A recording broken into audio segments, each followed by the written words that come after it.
Greetings and salutations. Welcome to an Anime Podcast, your ultimate hub for all things anime and beyond. Whether you are joining us for the first time or you're a return listener, we're thrilled to have you on board for another exciting dive into the world of animation and pop culture. This is episode 164 of the Anime Lately Podcast. Brace yourself for a character debate, sad conversation, a dash of chaos, and a hatred from Jokester. But sadly, we already added a few to his list last week already. However, for this week, we will be talking about the best TV and animation / anime of 2024. So will we be finding out more things that Paul hates? We will get to see. And now, engage with us, share this episode, bring your friends, and let's make this day unforgettable. All powered by Animal Week 3 Studio. Catch a new episode every week Thursday on YouTube and audio feed wherever you listen to. And let's go meet the team.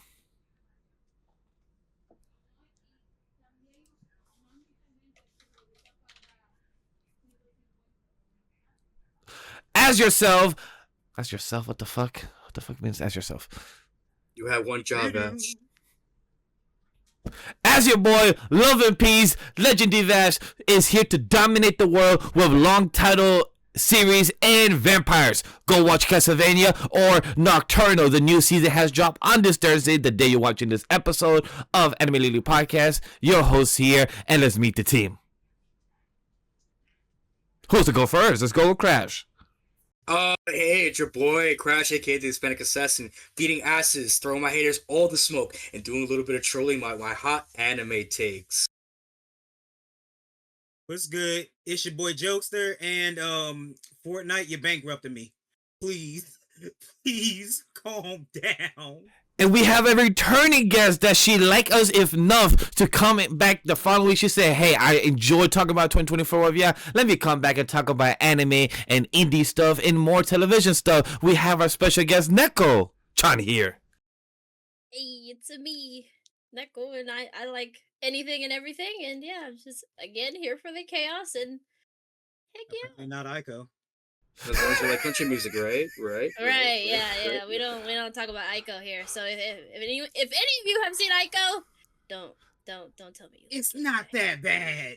It's horrible. Look. As long as it's not the wise man grandchild or domestic girlfriend anime adaptations, then it's hey, those are to me are the wackest. Girlfriend wasn't that bad, but that's an argument for another day. Girlfriend wasn't that bad. I agree with Crash.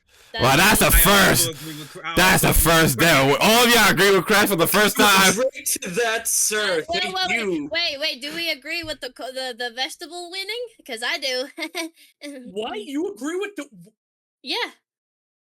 I mean, wait, what? Yeah. I disown this woman. No, I disagree there. But hey, with all disagreements and agreements, it comes to our first segment. You already know who we are. If you don't, check out the most recent episodes or check out down below for the plugs of where we can find us. Like Jokester, his own Twitch channel.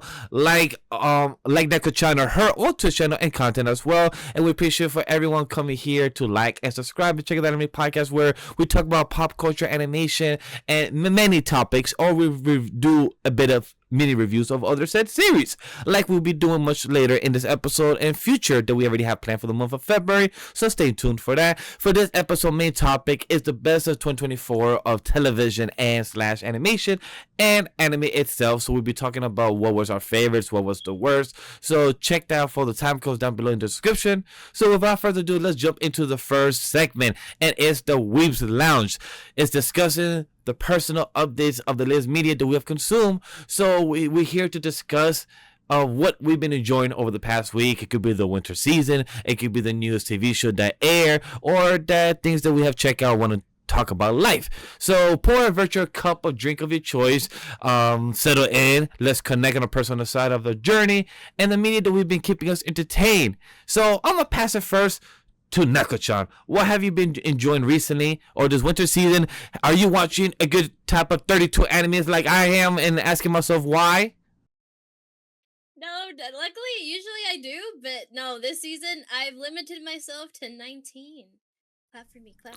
19. That's a good count. Yep. Damn. I will say my top 5 favorite so far is Zenshu. I have a crush at work. What? Oh God, I should have. Hold on, let me look around real quick. My bad. Wow, so you got AniList. You could go, do a quick Yeah. search. Yeah, I'm right here. All right, yeah. So it'll be Zenshu, Apothecary, and then Sakamoto Days, and I guess we can add My Happy Marriage there, and then Tasokare Hotel. Those three. I heard about that in the top hotel. I believe our friend Memory was telling me about that one. I've been curious about that one, but I'm gonna first wait because I already have 32 animes. I'm gonna wait and see which ones I'm dropping so I could pick the hotel one because I heard that one was good as well. I mean, of course, the main character's named Neko, so of course I'm watching it, so that's my appeal there. But it's actually genuinely very interesting because it's like about a hotel that takes care of people that are stuck between the living and the dead, and they really don't know if they're alive or dead, so they help them kind of get their memories before that last minute to really see if they are alive and dead. So far, they've been alive, so they've been able to go back. But it's like a mystery series too, while also like being like to find who you truly are. So Angel Beach without me crying at the end. It seems so. Yes, it seems so. It kind of sounds like that one I was watching last year. The girl with the one leg and one eye. Oh, Inspector. Yeah, Inspector. Yeah, Yes, yeah. that was good. Yeah. See, at least we can agree on that. At least that's good. Okay. Yeah, that one's very. Yeah, but that one's probably way more out there than this one, because this one's just only in this linear place, right, of the dead and living. At least with Inspector, they are still in the real world while dealing with that. But yeah, here, they're just in the middle ground realm of the dead and living, and they're only there in that hotel, where that is only there for them to really know who they are. And also, they don't have a face. They are either objects, like what the first episode introduces, like a deck of cards, like the lover card. Or no, tarot card. Yes. That's her face, right? So they're trying to figure out. Yeah, they're trying to figure out like, oh wait, are you how you call it? How you say it? A fortune teller? Yeah, like they were like, oh, are you a fortune teller and whatnot? And it goes into the mystery of like why is her face this way, and is she dead or alive? So there's a lot of cool elements in there that's really like has me invested. So I've been enjoying it. That's a good take on the winter season. Like for those that don't know, go check out Off the Binge. It's a show that's being hosted by Crash that we talk about the winter season on a weekly. So I'm not gonna repeat myself if you guys been checking the Off the Binge, but with Sakamoto Days is one anime that you did mention, and that's one that I enjoyed. I saw the first 2 episodes. For those that watch Netflix, you will see right now on this current episode, only one has aired. You could guess where I find, the second one still legally on Netflix, but hey, in a different country. VPN, go check it out. But I'm happy with Sakamoto Days that it came out better than expected in the adaptation. Because a lot of people, when they saw the trailer, they was hyping like, oh, it's going to be whack or this happened. But as a viewer who read the manga and seen the adaptation, I am purely happy with it. Even though I was laughing with a tweet from Jokester when he quote retweeted somebody else saying that they wanted the Sakamoto Days animation to be like Fate Stay the Night. And I'm like, bitch, what the fuck? I expected this. This is a lovable... Wait, hold on. I genuinely hate y'all, by the way. Like I said, I hate y'all in that tweet. I genuinely hate people like y'all. I feel like definitely Studio Mappa. Y'all are definitely spoiled. That's Ufotable. Yeah, Ufotable, and I'll say Mappa too. Y'all have spoiled us with such good ass animation that you got these bum ass niggas on damn Twitter and whatnot talk about, oh, why does it all the fights of Sakamoto Days look like insert fight here where dudes got whole ass powers? Shut that. Nah, true though. Hold on. Nah, that's real though. Yeah. That's true. Like, I hate it when people in Twitter or on social media likes to complain about animation or why the acting was bad or anything. It's okay to have your opinion. You are rightfully so, but don't criticize what you don't know. The animation is very subjective and obscure that it could look in any way format. Like for example, Zenshu was such a unique animation that I didn't expect what it was. Like Zenshu, I was not interested in watching it. I fell asleep in the last 10 minutes because it was already at 2 o'clock in the morning. But then I rewatched it with somebody else recently, and I was very happy watching it. Like, it was 2 different types of animation. Like, the girl's drawing, that should look like a 10 out of 10 animation. The detail, the colorful, the speediness, like everything. And then the monsters she drew look like black and white and ugly, but it was the point of the animation for it. It was quick, fast drawn, and it was a moving clip animation with other extra type of detail, fine work. So it was very well balanced, and I love that. But I hate it when I go on Twitter, people just be criticizing what they don't know, and that's the worst. So Yeah, you and- say go. I'm sorry. Oh, Go. well, I was just mainly talking about like it's the fact of the fights don't even look bad in Sakamoto days. Yeah, Like it's I not still like think Record they're of actually Ragnarok, beautiful. right? Yeah, it's not like Record of Ragnarok. Like that one, that was stills. Like I ain't gonna lie, that's that pissed me off.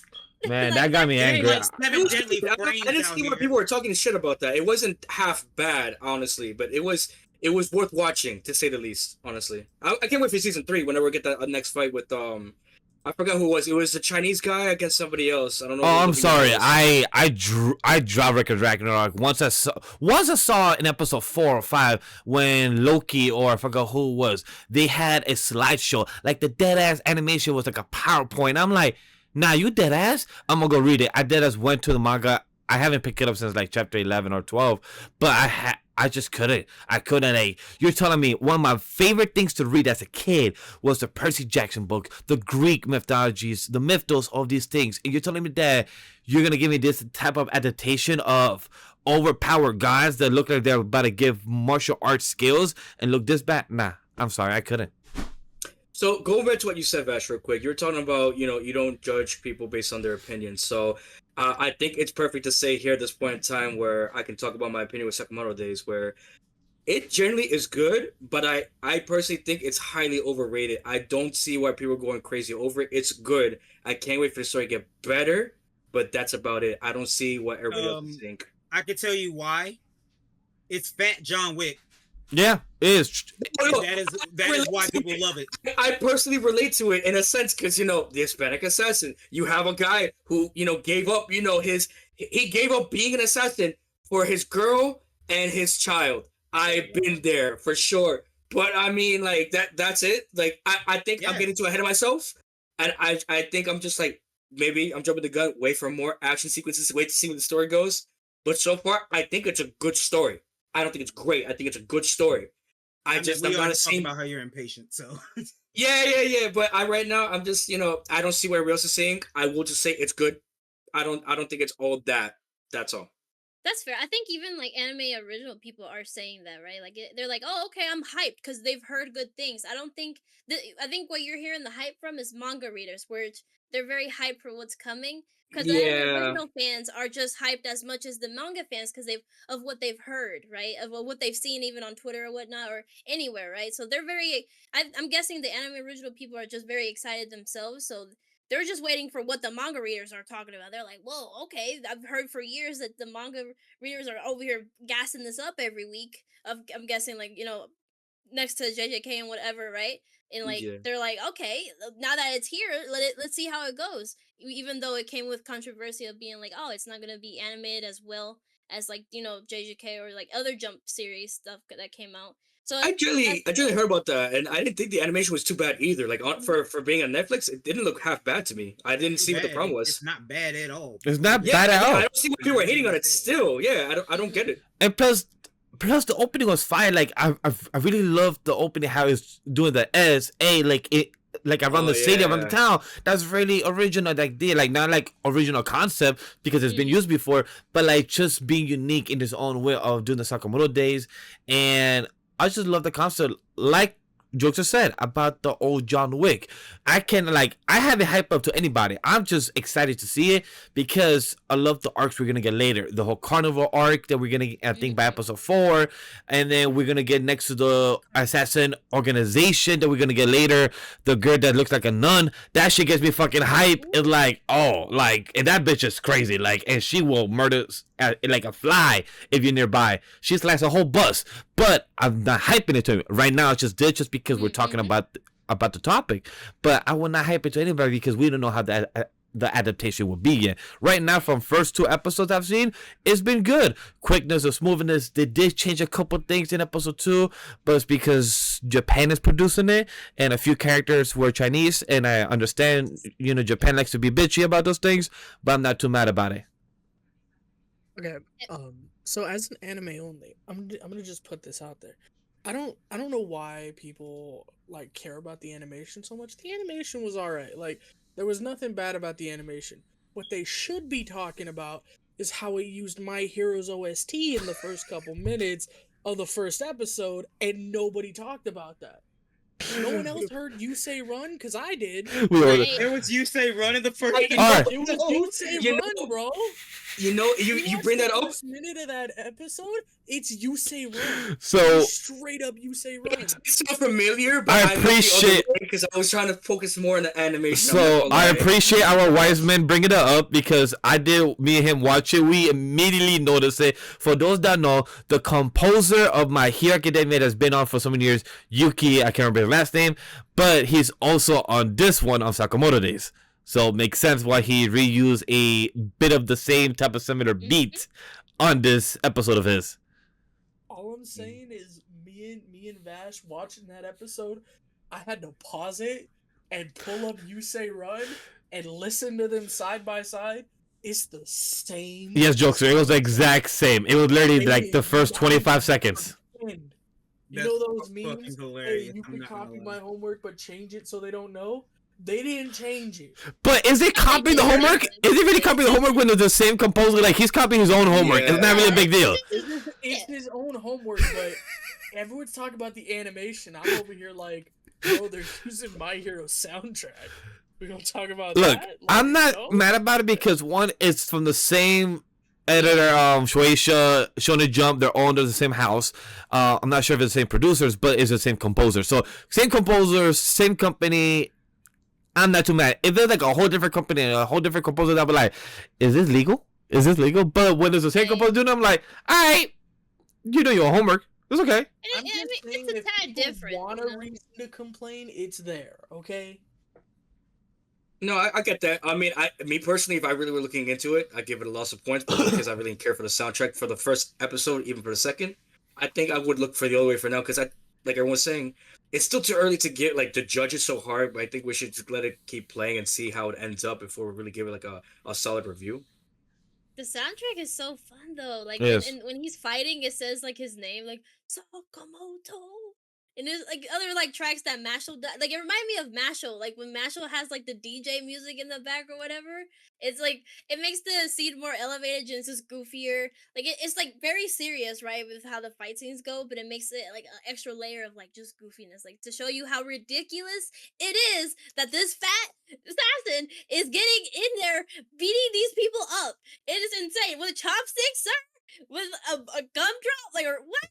A jawbreaker, I mean? Like, it's just, it's giving you a layer of just goofiness, like, too. It's like, I don't know, it reminds me of very Gintama, because Gintama's the same way. It's very serious sometimes, with just, it's over-exaggerated comedy. And even though Sakamoto isn't as exaggerated as Gintama is, but it's around that same line, and it kind of brought me back to those days. So I love it. It's just great. They're killing it anime wise too. It's awesome. Weird comparison. I don't know how y'all feel about this. It just clicked to me. Sakamoto Days reminds me a bit of the family eccentric and the comedy and the wholesome of like staying home is the Jackie Chan of adventures. Oh, Ooh. okay. Ooh. That's an interesting take. I'm just glad you brought it up. I miss Jackie Chan. Oh, Sam. Yeah. Oh, Sam. One more time. I say, Uncle! One more thing. Uncle! One more thing. Oh, Uncle, when I would kill to hear your voice one more time. Oh my God. Those have been always one of my favorite shows back then as a kid. I can't wait That to was my watch it shit, with my kids one day bro. in the future. I can't wait. These But kids will never know. for us to transition, is there anything else, Neko, before we move on to somebody else? I guess from this season, right? That's all. Yeah, just things that you have the past week and that you have watched or to say, because I know you have that, but we could save a few of those for the 2024 talk because I know you wrote that as a good reminder. Yep. That's it. I think that so far that's it. All right, so since Waka's not here, I do want to bring up what he did want to bring up during the segment. It was he beat Ratchet and Clank, going commando. He did finish Squid Game season 2, and he's back to listening to Journey to the West. So I want to give a big shout out to him about what he's watching. But then to your boy Vash here, I started watching my adventure with Superman season 2, episode 1, 2, and 3. But I'll talk about more about that in our 2024 topic. I just got Apple TV, Apple Music, and Apple Arcade because I got my iPhone 16 like 3 months ago, and then it said, "Hey, you get 3 free months promotion for these things from Apple." I'm like, "All right, cool," but I'm gonna save you for the last day because I know in January I'm not gonna have a lot of fun. So I'm like, let me wait until January, the last day, because the last day is January 16th. Right now on the day that we're recording, guys, is January 15th.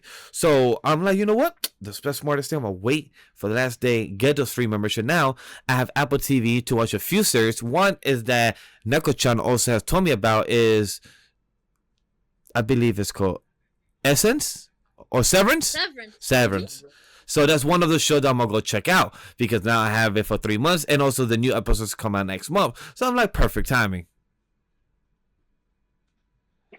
And the one thing I was gonna say that I'm mad about myself is that last week the episode came out on a Friday morning. The first time in, not saying years, but the first time in months that I could recall, I did an exporting error, and I'm so mad at myself. Like, have you guys ever done something that you're so used to, like you're on autopilot, and then one day when you do a mistake, you question yourself, like, damn, what the fuck did I do? I'm so mad because I did it 3 times. Like, I did the error of the podcast episode coming out wrong like 3 times, and I was questioning, was like, yo, what am I doing wrong? And I just kept doing it. Like, I was up for 5-6 hours, and I'm like, damn, there's something wrong. I'm not able to do it. And I was so mad about it. Like, have you guys ever experienced that, like, where you know that you're so good at this, but then you do a mistake and you question your existence for a couple minutes? Every time I draw, I am drawing something on the wrong fucking layer, and I look at myself like, you dumbass. Really? Every time. That's my fear of doing animation, not animation, drawing on the tablet, because I'm a good artist on paper. The only thing I suck at is drawing hands and feet, but that's a skill issue. I know that the more I try, the more I improve, things will work out. But I'm good at drawing on paper with pen and pencil, with pastel. Back in art school, I used to do. But then one thing that I've noticed is that I'm hesitant to try digital art, and I've been telling myself to get into it for the past 2 years. Well, no, I'm lying. Past 3-4 years since the pandemic started 5 years ago. Okay, for those that have forgotten, that was 5 years ago. And I've always been hesitant to start learning or trying even to do digital art, and I always hate myself about that. The thing is, I understand that, but you just gotta start it. Like, as annoying as the whole layer thing is, it's not that bad of an issue. Because one, there's always the undo, but also just fix it. It's a layer. True. And you don't have to do a bunch of you won't have erase strokes like when you're doing, hand to paper type beat. I mean, look, I don't want to sound like the villain, but I guess I have to be the villain of this story. That sounds like a skill issue, Vash. We all know it's always your fault every time something happens. So, as Watkins would agree with me when I say, as Donkey Kong, our Lord and Savior, always says, get good. You're not wrong about that.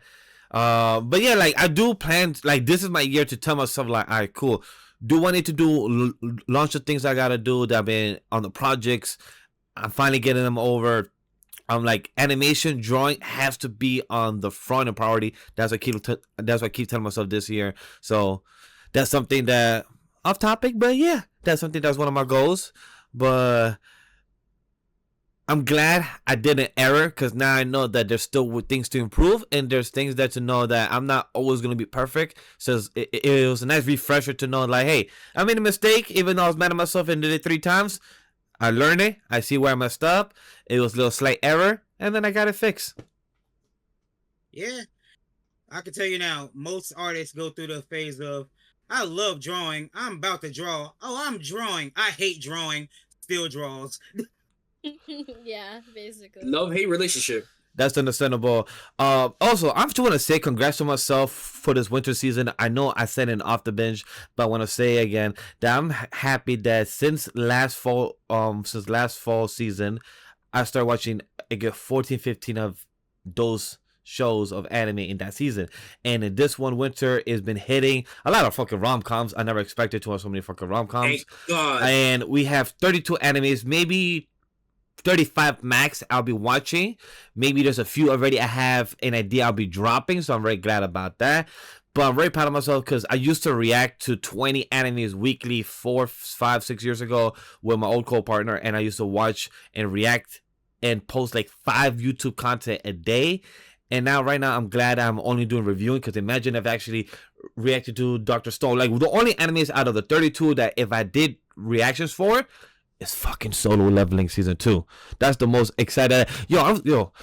I'm so close to reread. I'm so close to rereading the fucking season, even though the season is airing right now, because I'm just so excited to know what we're getting. I just want to reread it. It's like, fuck, I just need to see my boy Arise. I need to see my boy Tusk. I need to see my... Episode 3 preview has me questioning life, because I deadass asked Grumman, hey, are we really getting this next episode? Grumman's like, I don't think so. I'm like, but he is here in this preview. We shouldn't be getting him next. We shouldn't. So I'm like, are we really getting the father? And I'm like, no. I'm pretty sure I'm doing the same thing I did for the season 1, where I'm gonna watch the season, and then because I got the physical books, I'm gonna just read it afterwards. I might do the same as well, because I'm right now up to the point. I also started reading Bad Blood. That's something that Crash also is going to talk about. Yes. And also because Webtoon has been promoting it on my IG almost every fucking day and time. Every I go upload. When I swipe on somebody's story, it just says, you should read Bad Blood. You should read this girl. This story happened. He going to revenge. I'm like, okay, yeah, keep showing me every day. I'm not just go on my tablet, just press these chapters. Okay, let's read chapter 1. Okay, read chapter 2. And then I just stop at chapter 3 because I just haven't gotten back into it. But I really want to check out more. It's really more, but I will let Crash add more details when he's next. But yeah, Solo Leveling, fucking hype. Arise, can't wait to watch it. Episode 3, stay tuned, guys, on the YouTube channel. You might see a reaction of by myself, or if anybody else wants to join me, I will react to this shit, because I need to see if this motherfucker shows up. I need to see what this motherfucker shows up. Heard. Valid. But I hope he doesn't show up, because that... Oh man, if he does, that'd be insane. But Crash, Jokester, anything you guys want to say that before we switch into our Otaku news? What is it you guys want to bring up about that you guys cut up to, or quickly highlight? I'm pretty sure I brought up the fact that I finished all your last week, which was great. Outside of that, I started watching. I finished all of Berserker Gluttony mid. It was alright. And also, Nobody Remembers Me in This World. I'm on episode 6 of that. Oh, yeah. And then yesterday I binged all of Ico Incarnation, which some people have some opinions about, apparently. And I'm in the minority who actually enjoyed it. That was a recent thing? Years ago. No lie, Oh, no, I thought years ago too. Yesterday. Yo, so I'm glad I'm not the only one, Neko. We all thought it was something recent, like years ago. Like, yeah, so years ago. I didn't know it was yesterday type of binge. Oh my I literally binged it yesterday. You're mad. That's crazy. Wow. Listen, bro, me and my girlfriend got sucked in. It was just like we were immersed, bro. I love trash, but that wasn't even a good trash at the end of the day, man. What do you mean? Spitting facts. I like this. Damn. I would say too, why does nobody remember me in this world? I got mad about it by episode 3, 4, so that's why I just been very slow on it. Like, there's a few enemies that I got mad about. Not saying that they're trash from the full season. It's just that a few of them got me like, you know what? I'm gonna wait and binge you. I'm gonna let you finish, and then I'll just come back in the mood of binging in it. Because why does nobody remember me in this world? But episode 3, 4, like there's a few of the plot twists that got me annoyed. I'm like, what, bitch, huh? He be so overpowered just because of this type of holy sword? Sure, I guess. But see, the thing is, that's what I went in there expecting. I went there expecting this to be a story of an OP dude who gets OP because of this sword from a nigga named Sid. Like, I fully expected it. And that's why, like, I've been, enjoying it. Like, I'm not mad about him being OP. I went here looking for that. That's true. That Facts. that's true. He was OP, I think, even beforehand. It's just this enhanced it even more, I guess, from what I remember. So from as far as I know, he's only OP in the new world. Just spoilers for episode 1 and 2, I guess. He's only OP in the new world because they didn't win at first. True. Because like in his world, he was just a trainee. He wasn't even like strong for real. Right. And he almost died during the simulation. But when he's in the other world, he was like, "Oh yeah, no, we developed ways to beat this." Like he's basically that world's beta tester. What True, my you're theory right. is that imagine if he said like, look, me and Jokester haven't finished it, so this is my theory. Neko said like it seems like you have finished it, so my theory is like imagine if he said, Oh yeah, different world. Oh, basically, yeah. Yeah, that's ultimately what I was thinking. but what else? Jokester, anything else other than that? As far as no, I've just been like playing more Zenless Zone Zero, and that's about it. All right, Crash. So let's finish with you. What is it that you've been consuming? Want to give a quick shout out real quick to my wife and my son.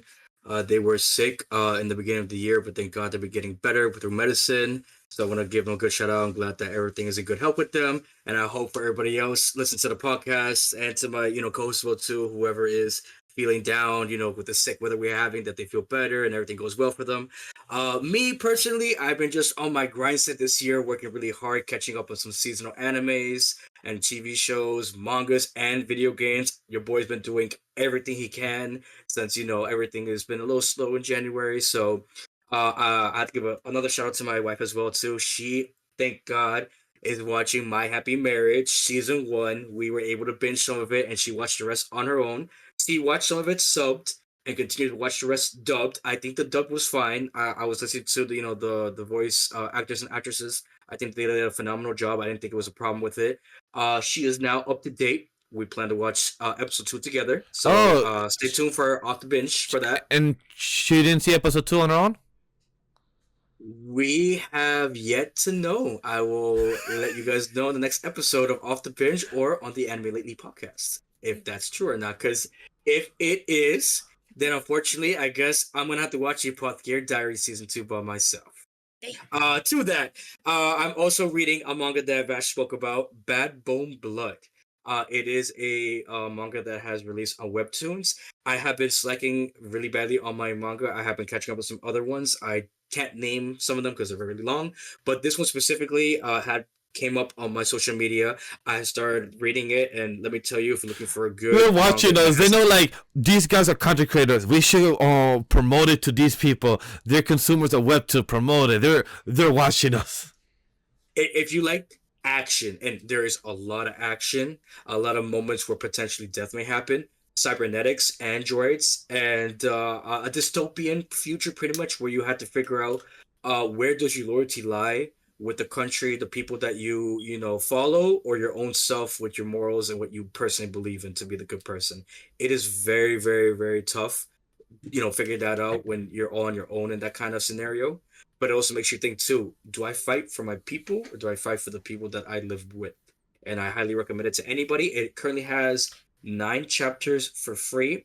15 in total, chapters, yeah. 14 if there's 14 if you have the fast pass. You can buy coins if you want to, read it like, some people do. I just had some coins saved up on the side, so I'm up to date with it.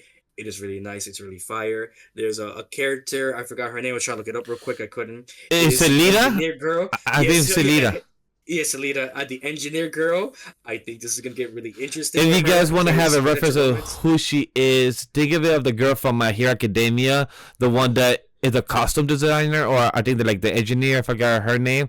She's like her, like literally the design and the attitude and like personality. with big assets. Wink, wink. Yes. Screaming. Past that, I'm planning to watch What If season 3 for TV series. Because now that I'm trying to catch up on everything, that is the only other show besides the other things like Squid Games and Sonic 3 that I haven't able to finish. So I plan to watch that and write a review about that. And then on top of that too, I'm also writing reviews for a lot of animes and TV shows and movies that I have watched throughout 2024, going to 2025, which we'll be posting on our website that will release later on this year. Vash can tell you all about that, but I am working right now on the Yakuza Fiance anime review. It is going to be finished potentially by the end of the week. I'm going to work on another one, and then to focus on the rest of my animes of the season of the winter 2025. Past that, just been working, living life, trying to stay alive and all that. You know how it goes being the Hispanic assassin. Love it. So, for those that don't know, that was our Weebs Lounge, where we talk about everything we've consumed. But now we're going to transition to the Otaku Big News and Buzz Central. This is the part of our Anime Lady podcast. Get ready to dive into the latest buzz, hottest news, and our spirited opinions on everything entertainment. So, I know that one of the biggest things that came out this past week, if everybody don't know the big behemoth called Marvel, the Marvel Cinematic Universe, I believe this was called, and they're having a show called Daredevil, the new season 4/reboot show. Daredevil Born Again. The final trailer has gotten released this week and is releasing on March. I believe March 7th, I believe it was. I think it's 6th or 7th. Yeah, March 6th or 7th on Disney Plus.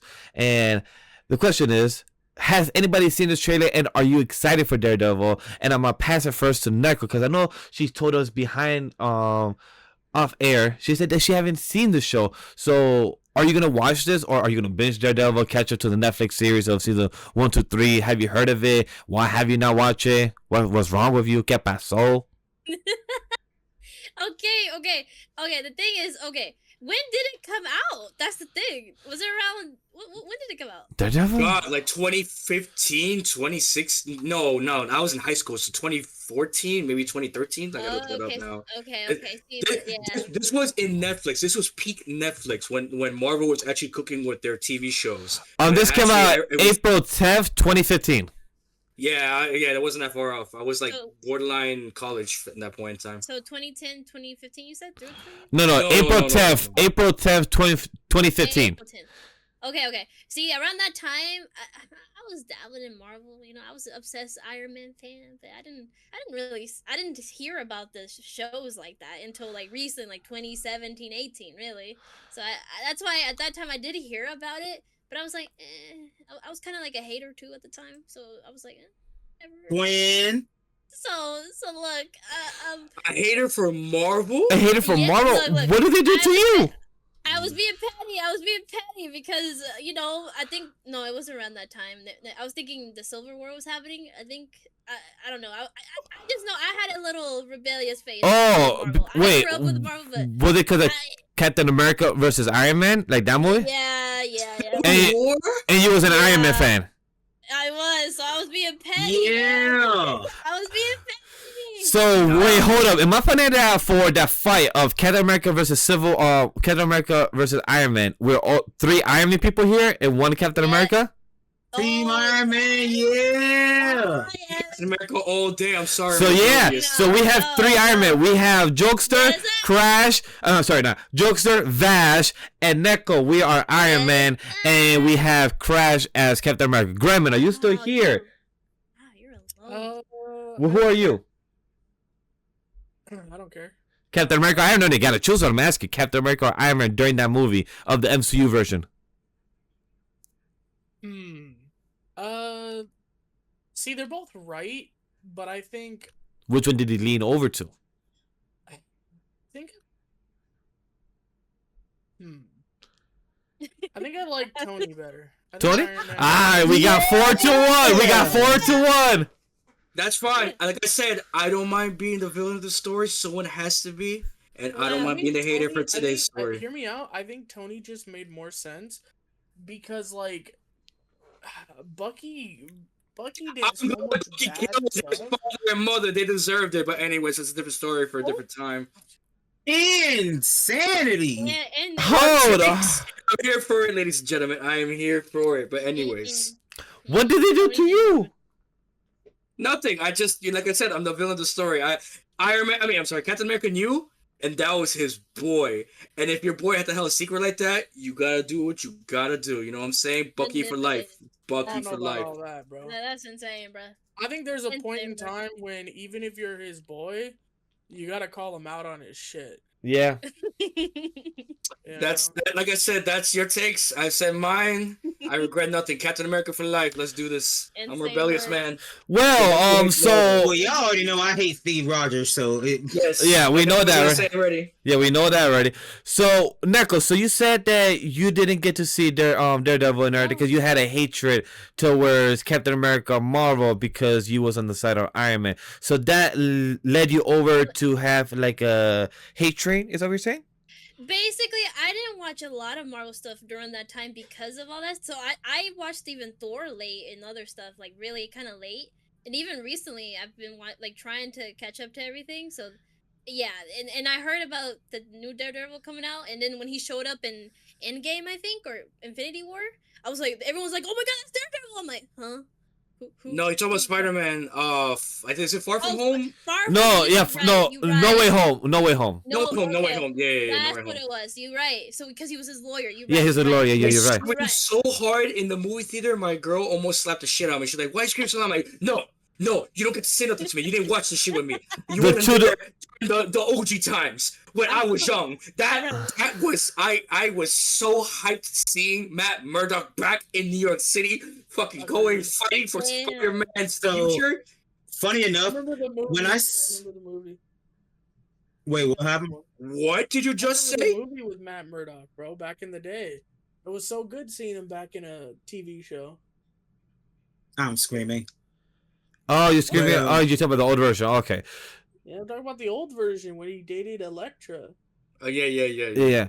Talking about She-Hulk. I was about to say talking about Which is She-Hulk. where the Elektra from Wolverine and Yes. Yes, I recall. that's where that Elektra was from. That's why they brought her up. They're like, "What about Daredevil?" It's like, yeah, we don't talk about him. I'm screaming. I did not put that together. Holy That's, shit. that's what the reference was, bro. Ben Affleck. That was Sorry for you, my Elektra. boy. Mhm. But jokes, Oh as you my were God. saying.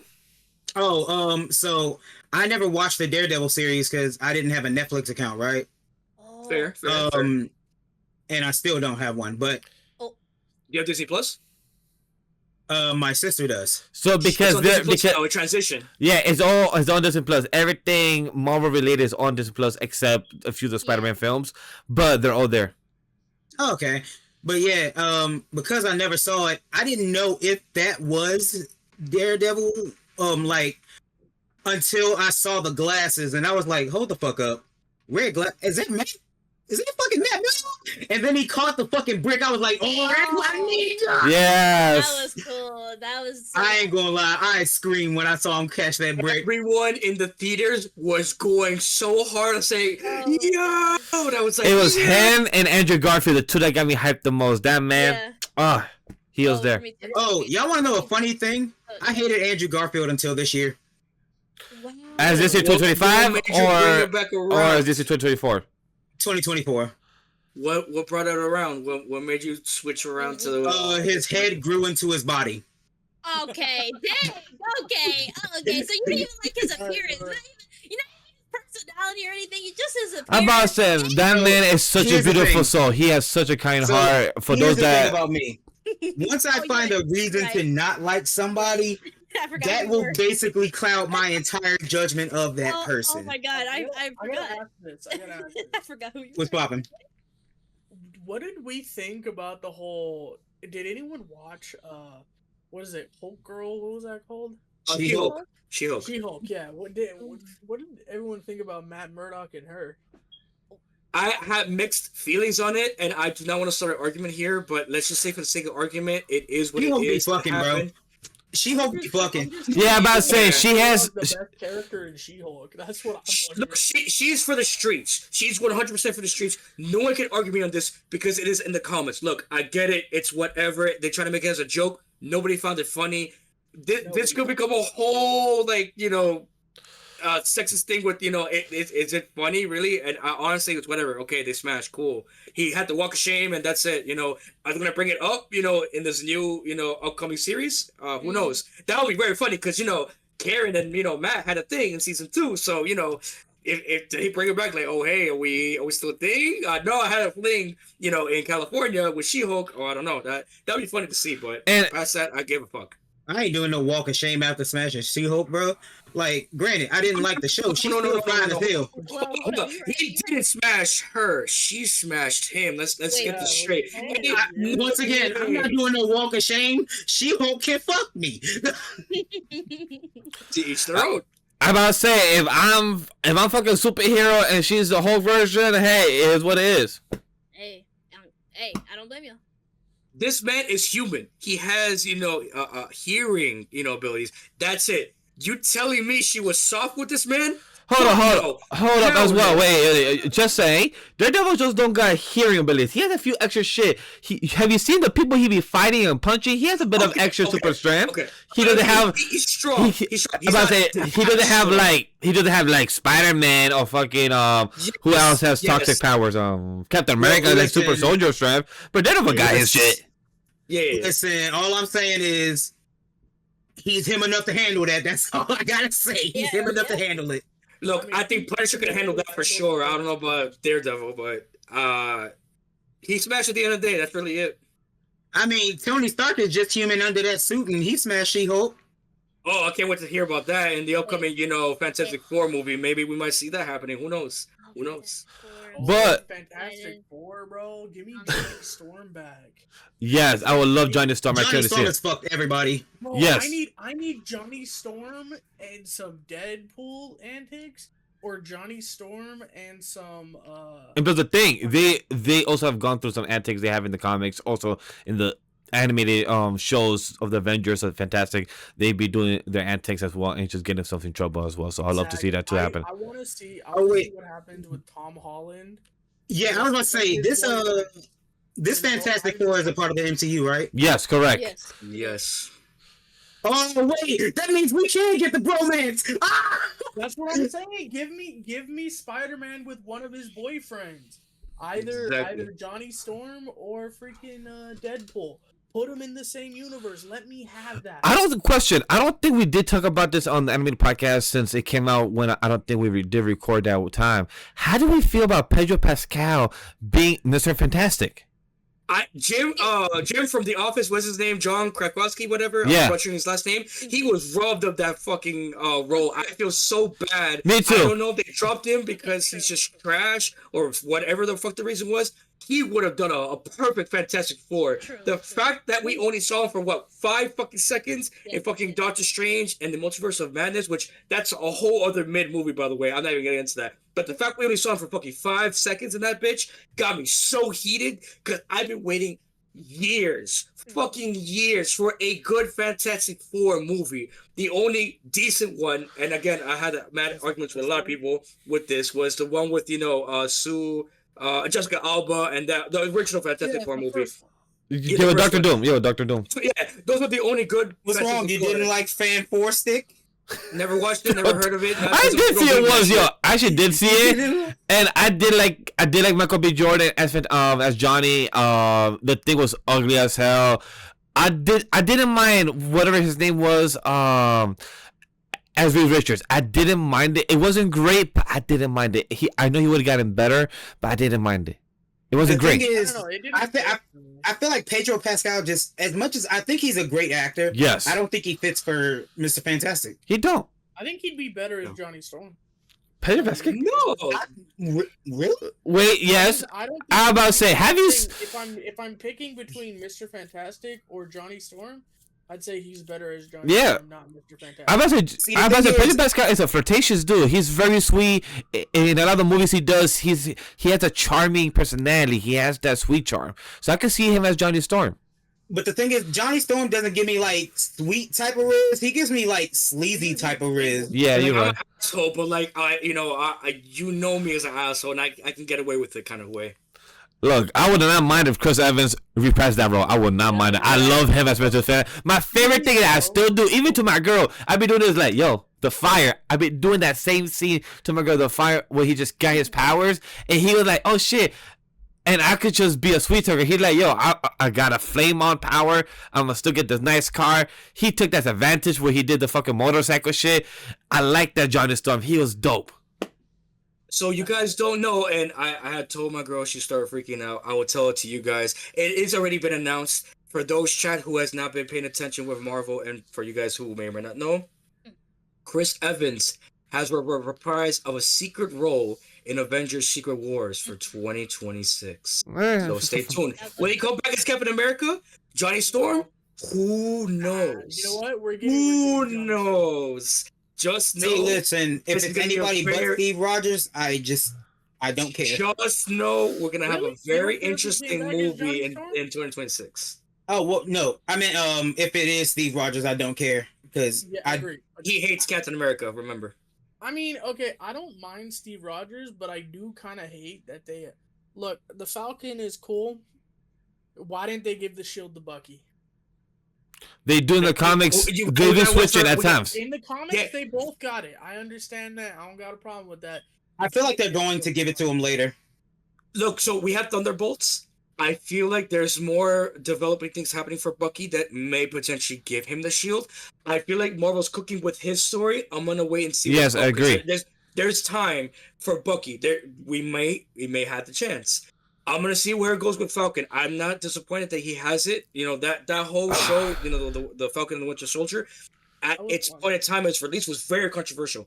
I even put my girl in it too. It's like you need to watch this with me because they're talking about like some serious stuff, you know, with racial stuff and everything, you know, and a lot of people were very mixed on it. And me personally, I liked it. I really liked how they, you know, brought up the idea like, why does he have to be white? You know, and let's be real, like, I don't care if Captain America's white or black. I don't like, I want a hero that can defend, you know, me, its country, the world, whatever. But it's not a thing about race. It's like, who, like, you know, in the first Captain America movie, Steve, you know, went to save everyone, put his whole heart for the grenade, you know, he thought it was real. He was able to sacrifice himself. There are not a lot of heroes that really want to go above and beyond like that. And, you know, for someone like, you know, the Falcon, you know, that would be willing to do it, Steve saw potential in him. And I want to believe that Steve, you know, had a reason to do it, so I want to see where it goes. If he turns out not to be the hero that we want, cool, sure, at least we give it a chance. But I don't think he's doing a bad job right now. It's the character development that Marvel wants to give him. I think, and this is probably going to be the most controversial thing I say today, I think I'm just tired of that fucking storyline. That kind of trope with heroes always being the conversation. I'm tired of it always, like, as much as people are trying to say, oh, we're just trying to end racism. No, you're not. You're just turning it on its head, and you're trying to bring it up again and again. It's like, bro, I don't give a fuck. You know, one of my favorite heroes is Miles Morales. Like, I love Miles Morales. You know what he never did? Complained about being a black or Mexican or whatever he was in the comics. I remember people got so mad and heated when he first came out. People got so. I remember mad. that too. Yeah, I was a lot of like, I was like, why can't we have a superhero that is a minority? Like, it took like two issues for everyone to go, oh, wait a second, this guy is awesome. He might actually be the best Spider-Man. All you gotta do is be a good freaking hero and people will love you. It has nothing to do with race. I hate that people always simplify it to being race. Is more. I get that it's a poignant topic, and I get that it's an important thing to bring up. But oh my God, be a hero, and people will love you. It doesn't matter what color you are. You could have a broken leg. You could be purple. You could be fucking orange, and people will love you. Just be good. X-Men 97 is a perfect example of this. I mean, I know we're supposed to talk about this, you know, a little later, but I will just say, like, you know, that show in itself is a perfect example of that. And even going into the comics too, right? Because I'm getting ahead of myself. You know, Captain America isn't 100%, you know, all that goody two shoes. You know, he is a little, you know, looking the other way when it comes to mutants, and that's not cool. You know, every person has, you know, their own flaws, but that doesn't define them as something that's bad. Everyone is unique in their own way, and I personally think that's a good thing. No one should be seen as, you know, because you look this way or you act that way, that you are automatically negative. No, I think that just defines the person that you are. I don't think that makes you anything any less. And I feel like Captain America has to see that a little bit more. I point towards Jokester. I can see why you would hate him in that aspect. However, going back to 97, if you're talking about a show like that, which talked a lot about racism, that show really showed you the difference between being human and being a mutant, where if you had a chance to become human again, would you do it and take that chance, or would you stay how you are, with your mutant powers, because that's doesn't change you at all. It just still makes you the same person here at the end of the day. And that honestly is why that was one of my top shows of all time for 2024. But we'll talk more about that, as we continue down this fast to you. Funny thing, that's not even why I hate, or it is a big example, but the mutant thing is not even one of the biggest reasons why I hate Steve Rogers. It was purely how he treated Miles Morales after Spider-Man died. That all in the name of trying to stop him from being a young hero. Like, nigga, fuck you. No, I remember that too. And even in the comments, I was gonna say, because I don't know if you guys really read the comments like we do or I do. Like he was having a whole argument with Cyclops, talking about like, why are you defending, the humans where we're on your side, where we're mutants, we're just the same as you guys, like, and he was like, no, it's not like that. I gotta fight for the greater good of America, and Cyclops. I remember that bullshit. He's like, I remember that bullshit, man. Fuck Steve. Oh, I had so much respect for Cyclops. I was like, you know what? I don't even like Cyclops like that. I think he's a mid character in general, but I had so much respect for him. I was like, you know what? I don't know if you know, like everybody else do, I hate all of the X-Men except for Wolverine. I genuinely hate the X-Men. So for you to make me agree or root for Cyclops in any situation, fuck you. I was going to say, that's the first time in the past 2 years of us doing the anime podcast, and Jokes are actually agreeing something about involving the X-Men when I had to get him to watch the X-Men, the original show, just for us to review X-Men 87, and he didn't get to finish the X-Men show, so that's why we couldn't get to coverage for X-Men 97. I'm like, I want us to talk about this, but the hatred was so strong in that one. He actually agreed. I don't like the X-Men at all, bro. Like, as much as I love Storm's design, I think Storm is a terrible person, and Spider-Man has every reason to hate her. All I'm gonna say is I am the villain of the story of this episode, ladies and gentlemen, and I'm glad I was able to make Jokester see a different perspective. You're welcome.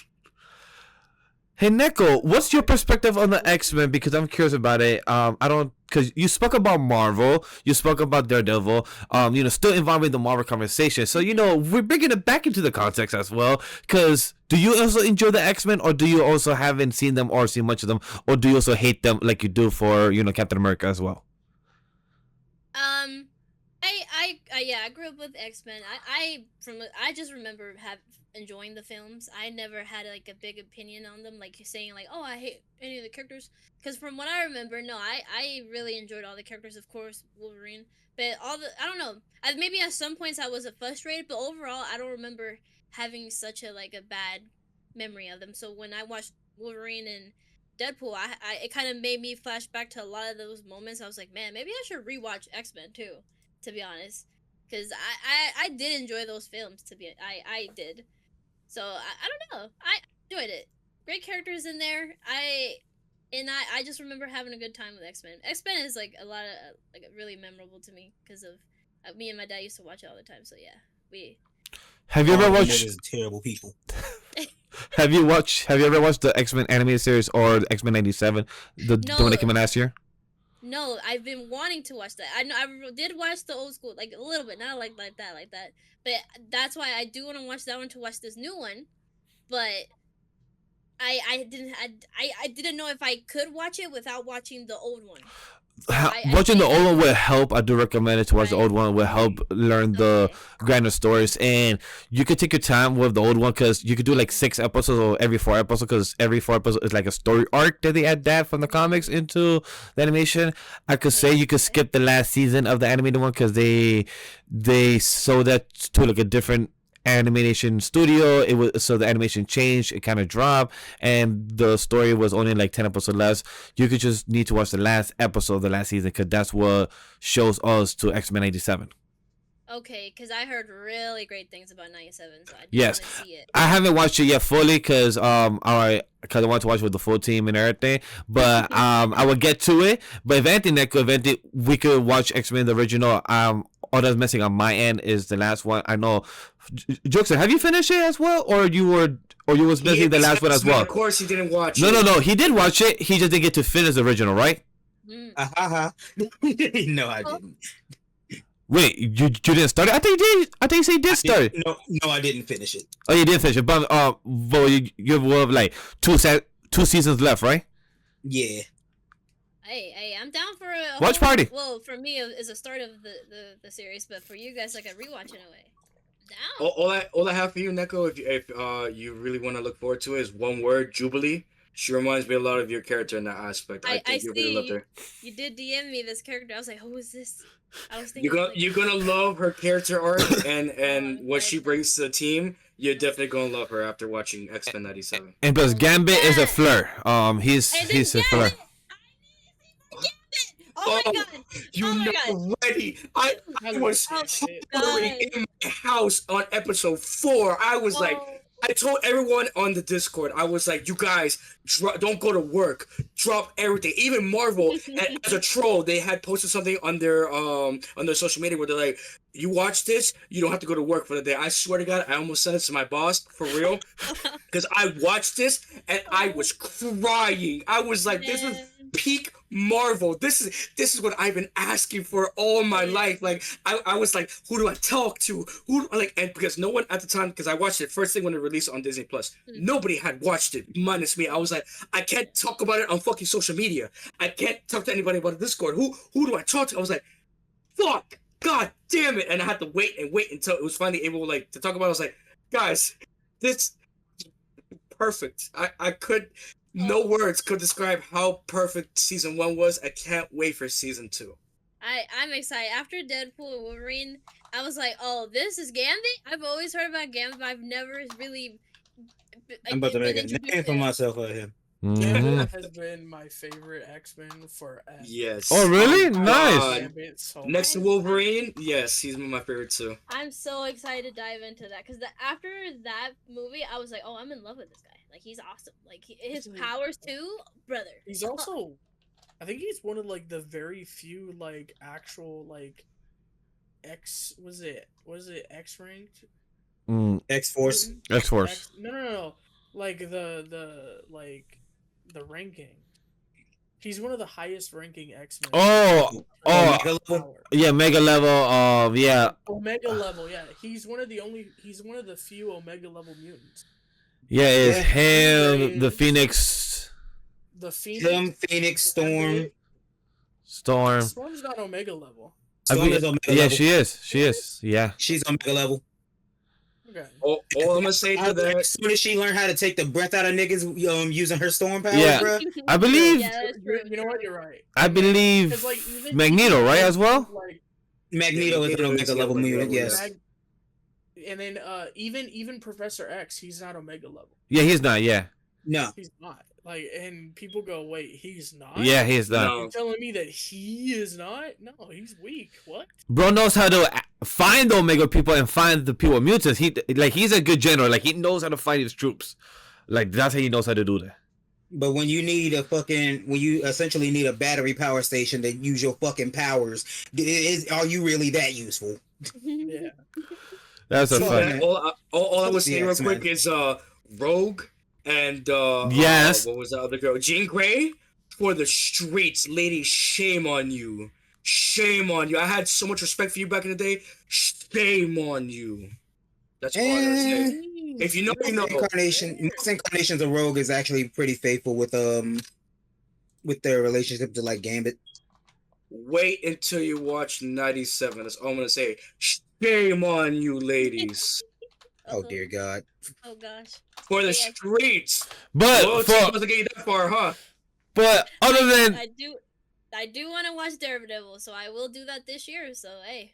Crash, before we move on to the rest of the Otaku, I know that you're the only one that has seen the trailer, because like I said it before, I don't choose not to see the trailer since it's in March. Any highlights that you want to say? Because I know we saw the mask, the pictures, we saw the Kingpin. I saw a few of the pictures. It looks really hype.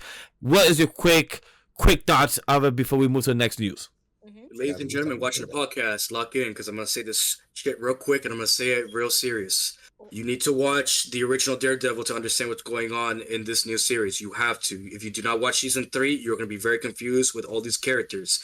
Punisher returns. That's going to be really cool. Poindexter comes back. It's going to be really cool. The blood, the gore that had originally showed up We were worried that it's not gonna come up in a new one.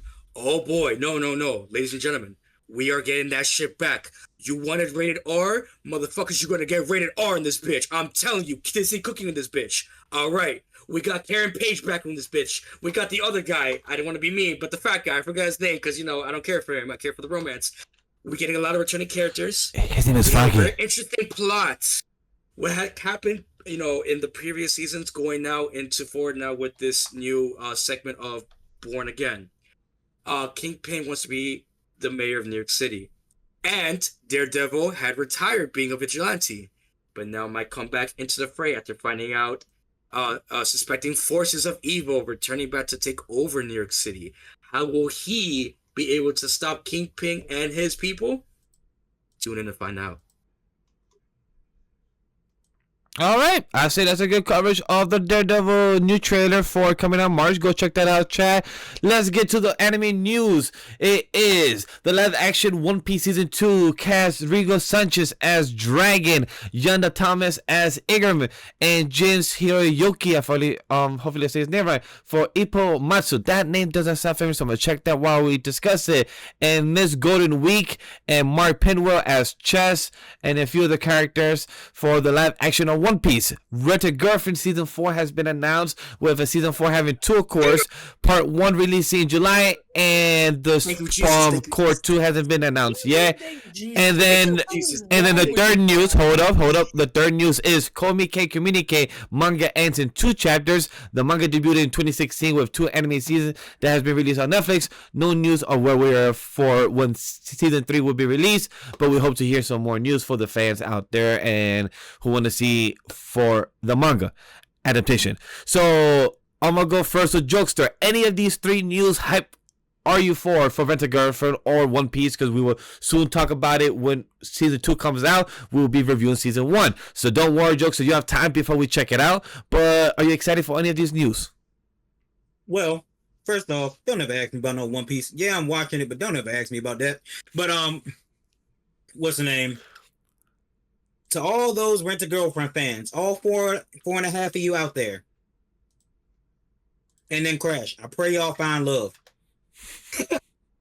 But also, I didn't know about Komi Can't Communicate. I still need, because I'm collecting the physical versions. I think my friend got me for Christmas. I just need to pick it up from her, up to volume 15. And I've only read the first volume so far. It's so fucking wholesome. It's so good. It's so good. It's not so worth good. reading. How am I You're gonna crazy. read a romance series about a chick who can't talk? It's her Like, actions, how is bro. this entertaining to It's you people? prevalent. There's some people like that out there who just can't it's a trope. I get that it's been overrated, but the way the art style and just the way specifically how Komi is just trying to make 100 friends, I get that. Some people just have that problem, and it's just really, if we're talking about like a couple years ago to right now in this generation, some people just generally can't talk and confess how they feel to one another.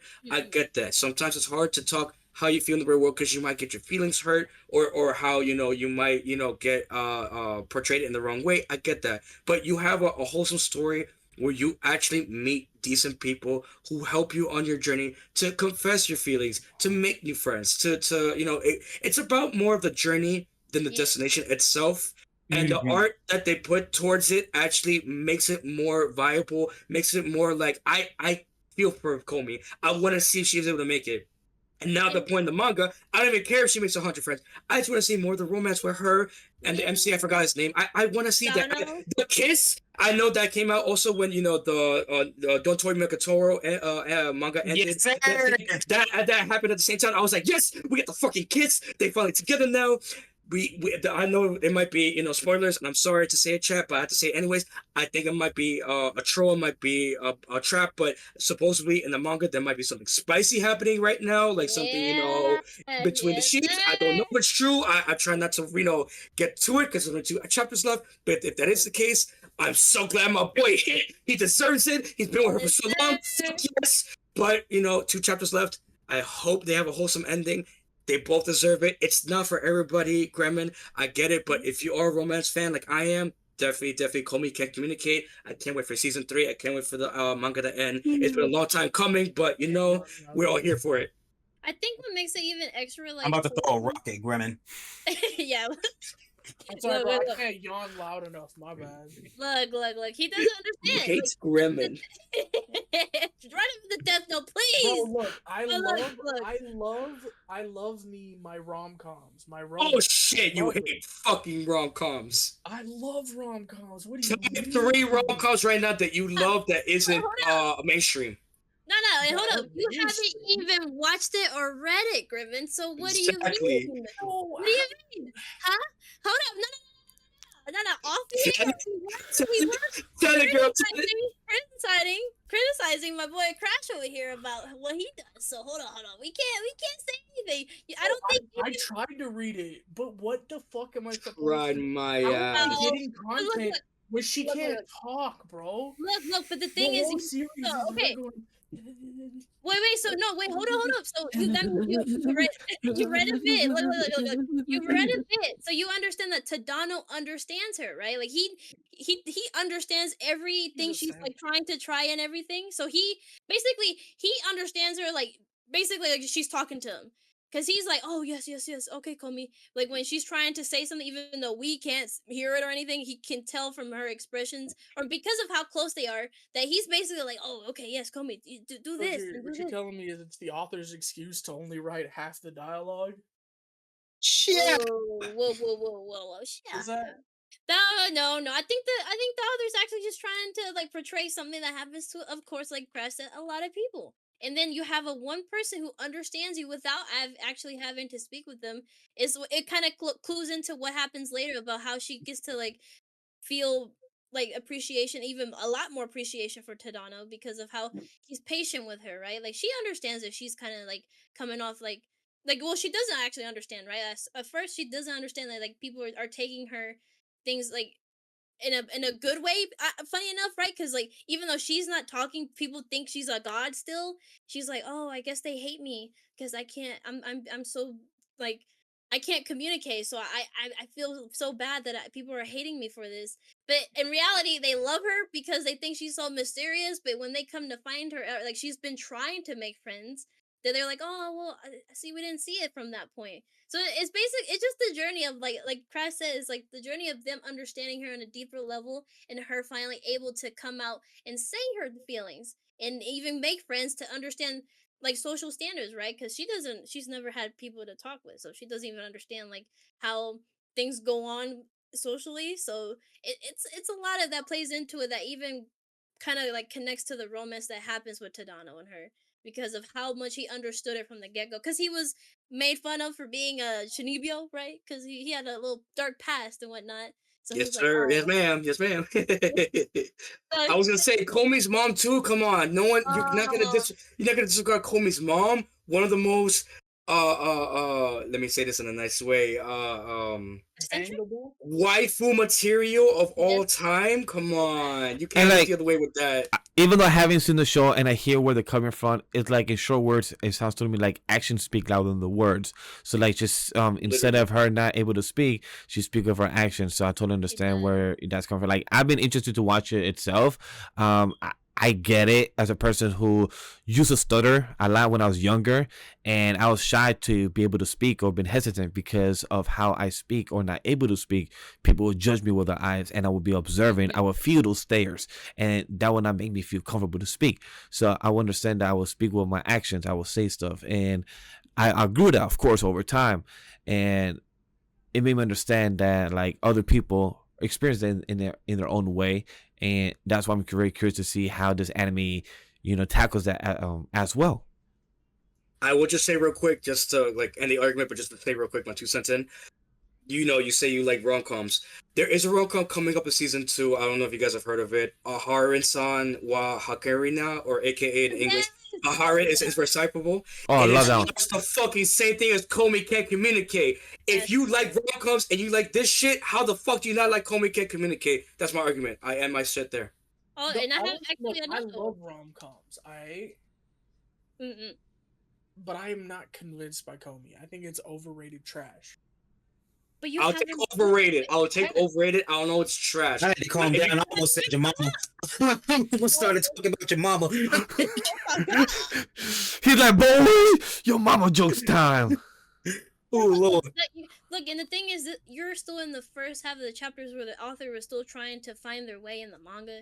So you haven't gotten to the points where it fully sets in like her character. Like it is setting up like during the first like few chapters, but you still haven't got to the juicier parts. We're not even talking about the romance part. I'm talking about just for her character where it kind of settles in like her actually talking. Look, I had a good friend once upon a time. You know what he always used to say? Stop it. Get good. He always used to say that the shy girls ain't worth it. Stop. You know who I'm talking about. Yes, too. but no, I got on him too about it. He, Look, nah. all I'm saying is, me and my boy, rest in peace. Rest in peace. Wow, You already know. Yep. But nah. Look. But look, it seems like everyone's excited. Mixed sides that we're excited for Komi Can't Communicate for season 2, for the 2 seasons that it has had, and the 2 manga chapters are ending. And I know Crash is excited about Rent a Girlfriend season 4. I know you said that. Boo. Getting Teresa back, boys. Mommy's coming Boo. back. She's coming back. Mommy who? Everyone's coming back in this bitch. Y'all not ready for a fucking season 4, and we're getting 2 chorus. I don't want to hear shit on the fucking spring season. Vash, you said you're talking about Soul Leveling is gonna be your top 1. Fucking Rent a Girlfriend season 4 is gonna be my top 1. Damn, I have to hear you for 12 weeks to talk about Rent a Girlfriend on Off the Bench. No. But 2 fucking seasons. Wait, Crash. Can I ask you, like, what's wrong with you? Who Like, poisoned your food? A lot of things. Wait, hold up. Toxic man, Wait, hold up, I will Neko. screw my head. Are you telling me that you also don't like Rent a Girlfriend? If it's okay if you don't, everyone hates it for it. I genuinely like it. I really genuinely like it. He's asking you, Grimmin. No. No, I'm asking you, Neko. No, we're asking you, Yeah, we're Neko. asking you. Do you like Rent a Girlfriend? Oh no, bro. No.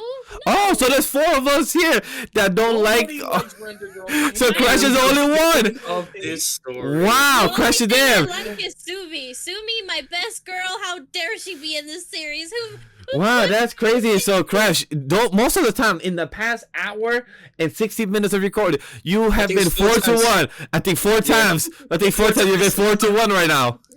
Like I said, and I'm not afraid to say it, I am the villain of the story, and I don't mind if someone has to be. Damn, but that's I'm glad you crazy. guys chose me, ladies and gentlemen. I have to listen to Roberta Yes, Girlfriend sir. talk Yes, for ma'am. 12 weeks. Damn.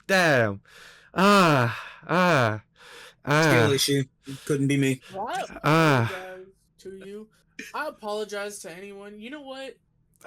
When Rent a Girlfriend is coming out, I don't want to be that guy. I should never say this, but you can skip the podcast with Crash. No, just skip the segment. Just skip the Wild. segment. Don't skip the podcast. Skip the segment. Skip the segment, cause That's I wild. have to listen to him so Every so time I the could word transition. Rent a Girlfriend comes up, just skip it. Just Ah. go, like, Yo, 10 please, minutes chat. for me to- They're gonna hear Rent and be like, "I." And they come back. I like wait for time code. Oh, right, the time code.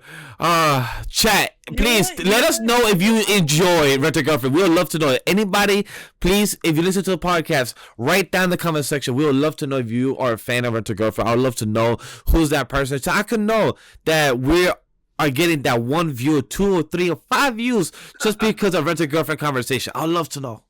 Actually, no. Scratch that. Don't write it in the comments because I don't want y'all to populate. DM me and I will handle the problems personally.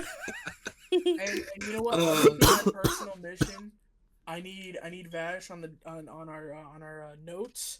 I need you to write when it comes up. I will put a timestamp on every single video. Skip this part. That's That's what the time code will be called. It'll be just skip to here. I got you. Don't worry, boys and girls. We got Every single clips. video We got for the clips. rest- We'll make it happen one way or another, somehow, some way. That's crazy. The truth will be spoken, whether you for the guys want to rest hear it or of the not. bullshit, bro. I got y'all. Are you really proud of your MC, Crash? Are you really proud? Oh no, No. Kazuya is such how do I say this in the best way possible? I get why he's hated. I get it, but with the real talk is there are a lot of guys like him like that in the real world, and not a lot of people are Understandable. talking. That's very true. That is very That's true. my thing. There are a lot of people like him. there are a lot of boys who are just like, damn, I'm too PUSSY, because I don't want to curse like that, to talk to girls. And maybe we have all been there one point, you know, to talk to a girl that we really like, for sure. But don't feel like he is the worst of the worst of the worst. Yeah, I was about to say. He may be. It's very, very, very true. He may be. But don't be like someone in IRL isn't just like that out there. He is a relatable character for sure. But don't think like there's not someone like him out there that can't just be like him in the anime world. That's my as a person who is scared to granted I have a girlfriend now, women scare me, and I will always say that women scare me. I told my girlfriend today that she scares me.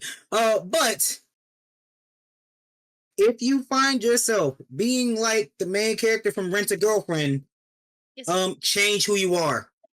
Do not be proud. Change who you are. Be ashamed. There is shame, and you should feel that shame. Throws water. Be afraid of who you are. Bash, all I'm gonna say is, if he doesn't get his girl by the time the One Piece is discovered, I'll drop that shit. I promise you that. You don't need to tell me. I'm never reading or watching the series. You don't gotta tell me. Look, bro, I'm just saying that. You just gave two things that's never gonna happen. The One Piece being found, and that's terrible. Right. Exactly. But Neko? Look, all I'm saying is, at least in Domestic Girlfriend, he wasn't nearly as bad as Kazi. Gosh, no, That's a whole. Oh, look. Hey.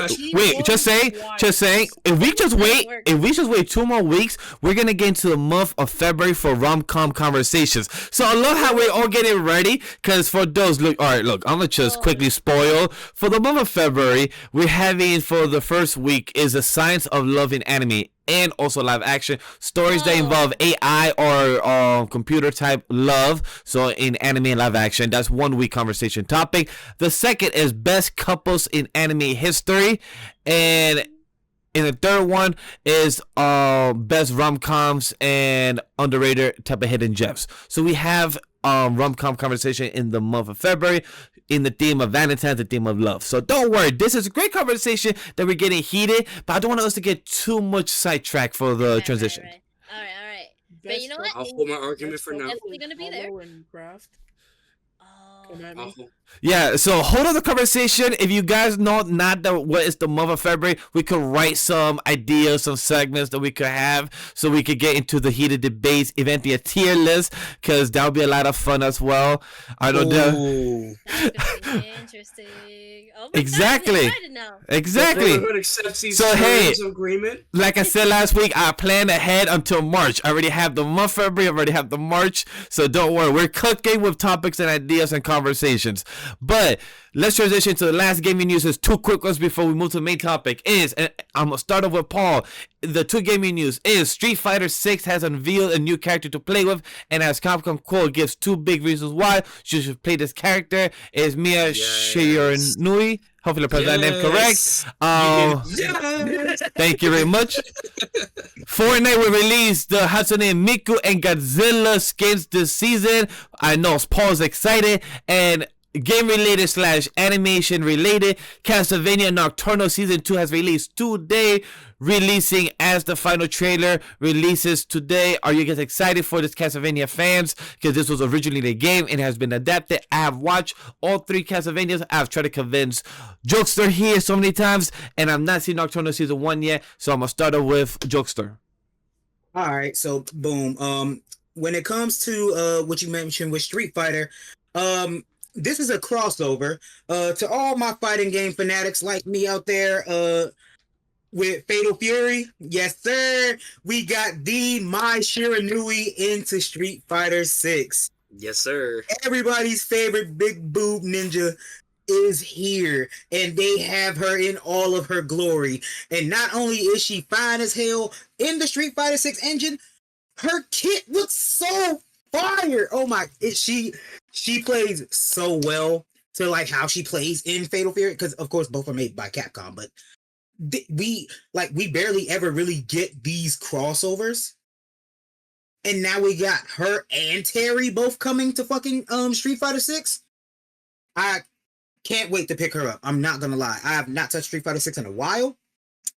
I will be playing her when she comes out. I'm I forgot who else is in the same DLC pack as her. I think she's in the same DLC with not Akuma. No. Elena, Terry, and Akuma, I believe. Could be wrong. But yeah, great DLC packs. Really spread out too. Said she was coming out summer of this year? Well, I didn't see a release date. I might be wrong with that. I was gonna say real quick, a big shout out to Capcom on their Twitter, because I'm not gonna say X here, because what the way they explained and defined the character Mai overall was the most base shit you could ever. Like, Capcom is such a G for just saying it, just saying like you have literally, as we wrote ourselves, 2 big reasons why you should get this character, her humongous assets. And I said, you know what? You had me at humongous assets, Capcom. You're God. I got you. Take my money. That's it. That's all I need to say. I just saw the photo. I read the tweet. I personally myself had to go on Twitter to look for it. I said, take my fucking money. That's Capcom. You have been cooking. Continue to cook, good sirs and ma'ams of 2025. Continue your good job, because we are very impressed. Yes, yes, yes.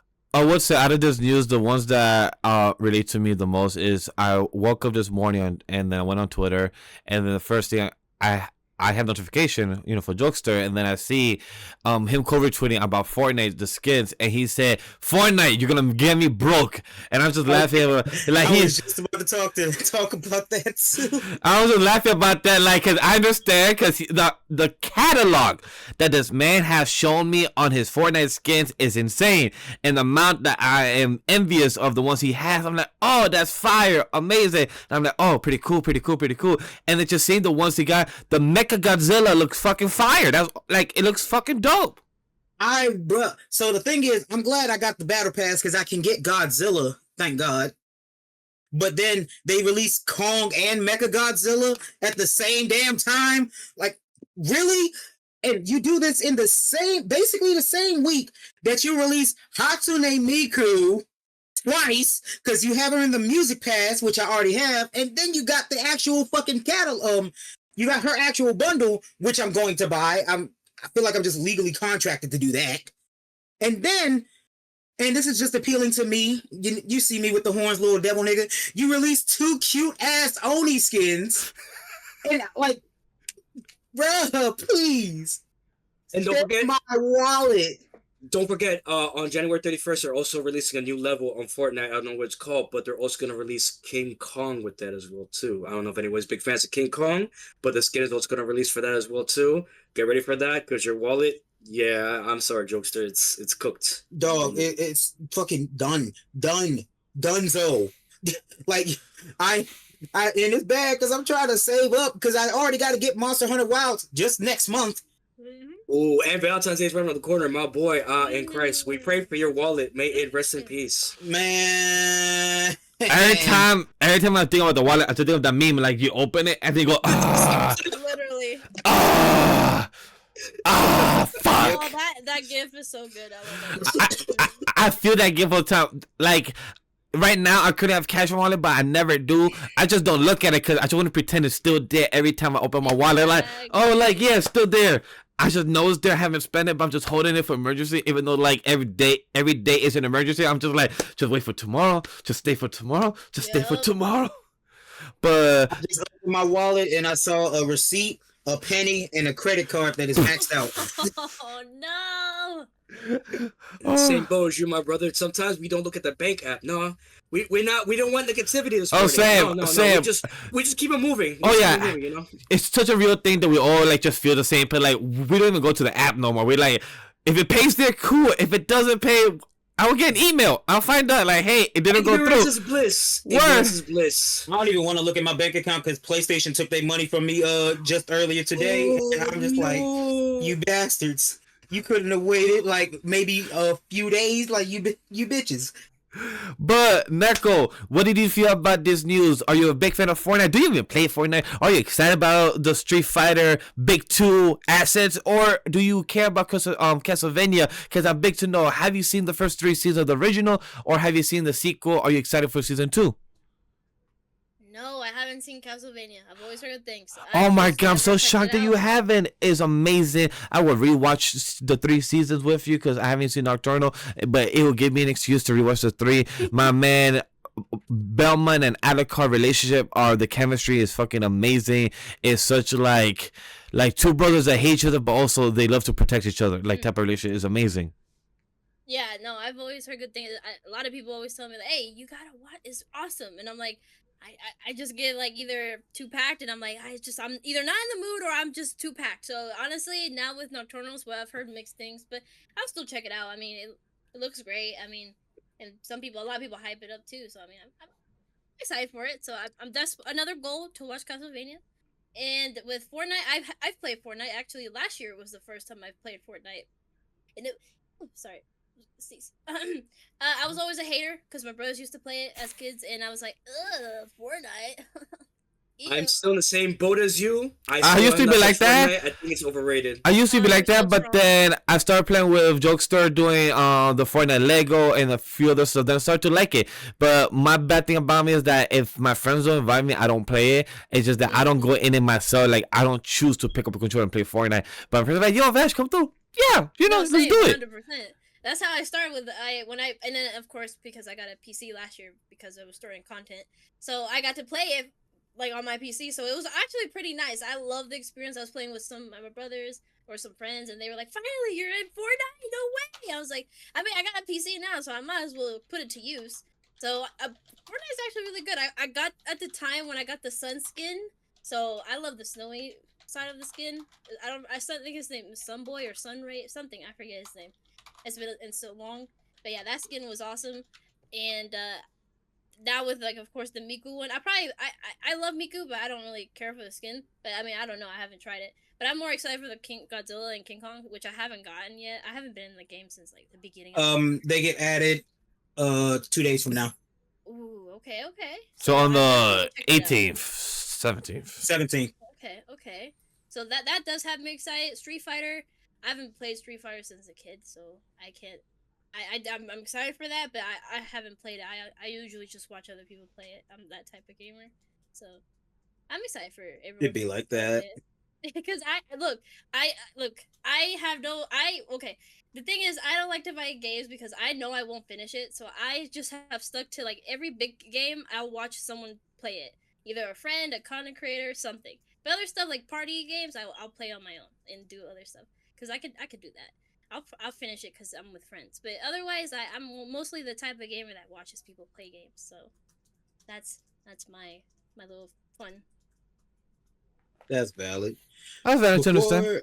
Before we do move on, I do have to say one thing about the Street Fighter thing, right?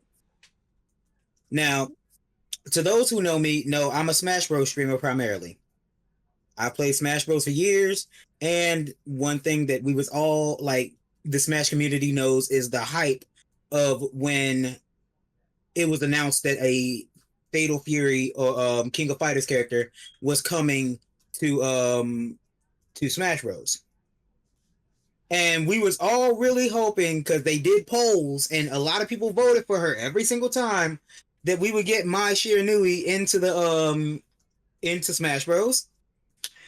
And we all remember a very specific quote that the creator of Smash Bros. Said, because he used to do these directs where he would play test the characters every single time and showcase them. We know a lot of people wanted Mai Shiranui in, but Smash Bros. Is a game for good boys and girls. Basically saying, this is a kid's game, chill the fuck out. And so just having Mai in another fighting game, that's not Fatal Fury, is just cathartic for anybody who does remember that specific phrase. I like that a lot. I am curious to see what the future holds for the more fighting games that we get of Street Fighter and Fortnite and the stuff we're getting like Mortal Kombat, because I feel like we're getting into a new era of these games, the fighting games. Like it's starting to get more into reboots or sequels, so it's kind of mixed. So that's my question to you, Jokester, real quick. How do you feel about the new era of these type of fighting games going back to reboots and sequels, getting very mixed? So, everything is progressing pretty well, and realistically, the only thing that rebooted was Mortal Kombat, but that was just with the story, and it's not even the first time that that's necessarily happened. Like, just talking about fighting game stories, we have progressed continuously in Tekken, so we've never had to go. It's not confusing timelines like what Street Fighter is, and then Mortal Kombat kind of reboots like every 4 or 5 games anyway. This is just the shortest one because I'm not gonna lie, this timeline was kind of buns, but it'd be like that when it'd be like that. The only confusing part about Tekken is how the hell did he survive again? He's still here. That's the one thing about Tekken that you're always gonna be confused about because they're not letting that man die. They cannot let Heihachi die. They're gonna milk that man until the end of time. Until he's 90. We are going to find Tekken. He's an old man. Yeah, no, he's like in his 80s now. Yeah, we're gonna find out by like Tekken 10 that he's secretly Jesus. So vampire, like something. Bro's become OP. So funny thing in Tekken 8, at the end of the story, Jin reaches basically an archangel form. It's like half devil, half angel. Yes. And low key, I'm just like, imagine, because he got the fucking devil powers from his pops and his grandma. Imagine he has an angel form just because of Heihachi, and we end up seeing Heihachi's angel form in a few games. I was just like, that'd be so stupid, but I need it to happen. That'd be a problem. I'm just waiting for more Dead or Alive. I don't know if that's ever gonna come back as a remake. Or just highly doubt it. I know. I'm making wish. See, they flopped with the last Dead or Alive because it was like they tried to make it a more serious fighting game and tried to tone down the ecchi, and niggas was like, "That's not what we come here for." No, bro, I want ecchi. I came here for fucking ecchi. A Mackie dream, a Mackie dream that Rent a Girlfriend ends. Oh, a Mackie dream that I get another Dead or Alive game. We just have to wait and see. Well, those are good dreams to have because now we're getting into the last segment of our show, the less than 30 minutes of our conversation. And this is our personal favorite of TV shows of 2024 and TV. Oh, wait, sorry. I said that already. Anime and animation of 2024. So let's start off with TV first. What was the best TV show that we love or hated or something that we saw and was disappointed in that could have been a lot better? What was the highlight? I'm going to go first to Neko. What was the favorite TV show that you saw of 2024? Of course, I would talk about Severance, but no. I have another one that is by Apple TV. Well, no, it's Peacock. Well, maybe it is Apple TV too. It's Apples Never Fall. That was a limited series. I forget how many episodes. Hold on. I think it was like 8 episodes. No, 7 episodes. It was 7 episodes, and it's mostly like a mystery about this mom who ends up missing, and their family. They're a rich family, and their mom ends up missing, and they're very confused. They're like, "Whoa, what happened? She literally just went on a walk," and there's a whole mystery around it, and I can't go into it without spoilers, but it's very good. And me and my mom were on the edge of our seats the whole episodes, and we're like, we gotta keep. We literally stayed up that night until like maybe 1 or 2 a.m. because we just couldn't stop watching it. Oh, wow. Yeah, it's really great. Like after each episode, you kind of get to find out the truth about what's happening between the family and just in general, and you're like, wow. By the end of it, you're like, I didn't expect it was gonna go this route this whole time. So I would recommend it for everyone. It's just 7 episodes. It's really easy. Apple TV or even Peacock or anywhere else. It's Apples Never Fall, and it's really, really, really good. Looks pretty interesting. Any other else that they want to give a shout out to? Other TV show? Another TV show? Okay. Okay, maybe this will go into like not a disappointment, but me and my mom were obsessed with Bridgerton last year. Oh my goodness. My wife was also too. My girl too. I know she's up to the final season, but I think she finished the majority of it. I peeped some clips here and there of it. It looks really interesting. Trying to figure out, I think, like who was the person that was like writing the letters or whatever. I forgot what the person was. Yeah. Wait, the premise is to find out who wrote the letters? No, so there's this. Go explain it because I only seen clips. You know more than me. So basically, it's just a royal family. It goes into like of course hierarchy about it. Like, oh, we have to choose the basically like how you say it, like the queen, or no, like how you, it's like basically the girl of the year in a way. It's like a pageant thing almost in a way. Like the queen will be like looking at all the women like the woman that of age. I think that it's how it is, and she's yeah like they turn 16 I think, and then like she's like kind of like judging them like okay she's a little proper.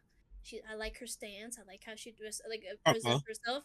And like basically, if she chooses one like lady, the whole family kind of gets seen as like the big shots. So basically, it's like an honor to be picked by the queen of being like the girl of the year, who she'll set you up with someone else that's the man of the year. So it's like the whole every season is a different person. So, and then it connects with, of course, like Crash said, that there's someone behind the scenes making this drama, and like it kind of gets a little connected here and there and makes drama here and there for just even the character of that season, or like it connects to other stuff. Like it gets really interesting. It's basically like a how you call it, like not even Love Island, but it's around the What's a girl but in the 1800s? Yeah, basically it's just trashy like rap. EXO. Let's go. Yo, every time I grab this blanket from my girl's thing, it's because my girl got it for Valentine's Day and everything. Every time I see this, it reminds me of Gossip Girl, because the way it starts like, no, I think it's the way they end the episode, like EXO. Yeah. Damn, I gotta check my wife for that. Like, I did not like it. I was like, this is so girly, and every time I fucking come back, I'm like, because you have the Deep, who I didn't even know was in the fucking show. Shout out if you watch The Boys. The person, the actor who plays the Deep, is in the show. Joe from You in Netflix, he's also in that. And the girl plays in Jim Carrey's The Grinch. Louie, the girl Sui. Really? Yes, she plays in that too. I didn't know it. My girl had to explain to me. So big shout out to my girl who put me on that. That shit is fire. I highly recommend that show. It's really, really, really good. But pretty much it's just like that. Like she said, Gossip Girl in the 1800s. Basically, Crash, like described it perfectly. And then the last season was kind of where a lot of people kind of felt like it was kind of after all the heat, basically, that was the other seasons. This last season, even though it was like with one of my favorite characters of like the last other seasons, they didn't do their character arc very justice. But it was entertaining. At the end of the day, I didn't like hate it the whole thing afterwards. No, it was okay. And another season's coming out actually. Yeah. Yeah, I did hear about that. I don't know how far the season went into because I really didn't pay attention to it. But my favorite one was the two Indian girls. They had a very spicy arc. I have to say that shit had me on my toes. I was like, oh, he likes the other sister, not the one he's gonna marry. That shit was hilarious. Oh my god. Well, at first it was a joke to him, but then he got a little serious, and then the other girl's like, well, but you know, there was a friend to enemies kind of thing. So he was like, all right, you know what? Since you don't want to, do anything with me, I'll just go check your sister. And then he kind of like, he was like, wait, your sister's actually pretty cool, and then, oh my god, it gets insane. But yeah, that one was kind of like my trashy fun of the last year that I was really obsessed with. All right, that's a good list of things to highlight. I'll go quick because mine is kind of short for TV.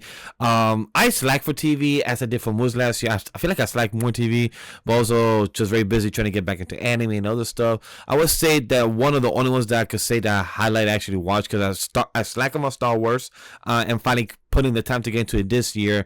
But one thing I did watch that we all did in review, it was, I'm trying to find it. Agatha All Along.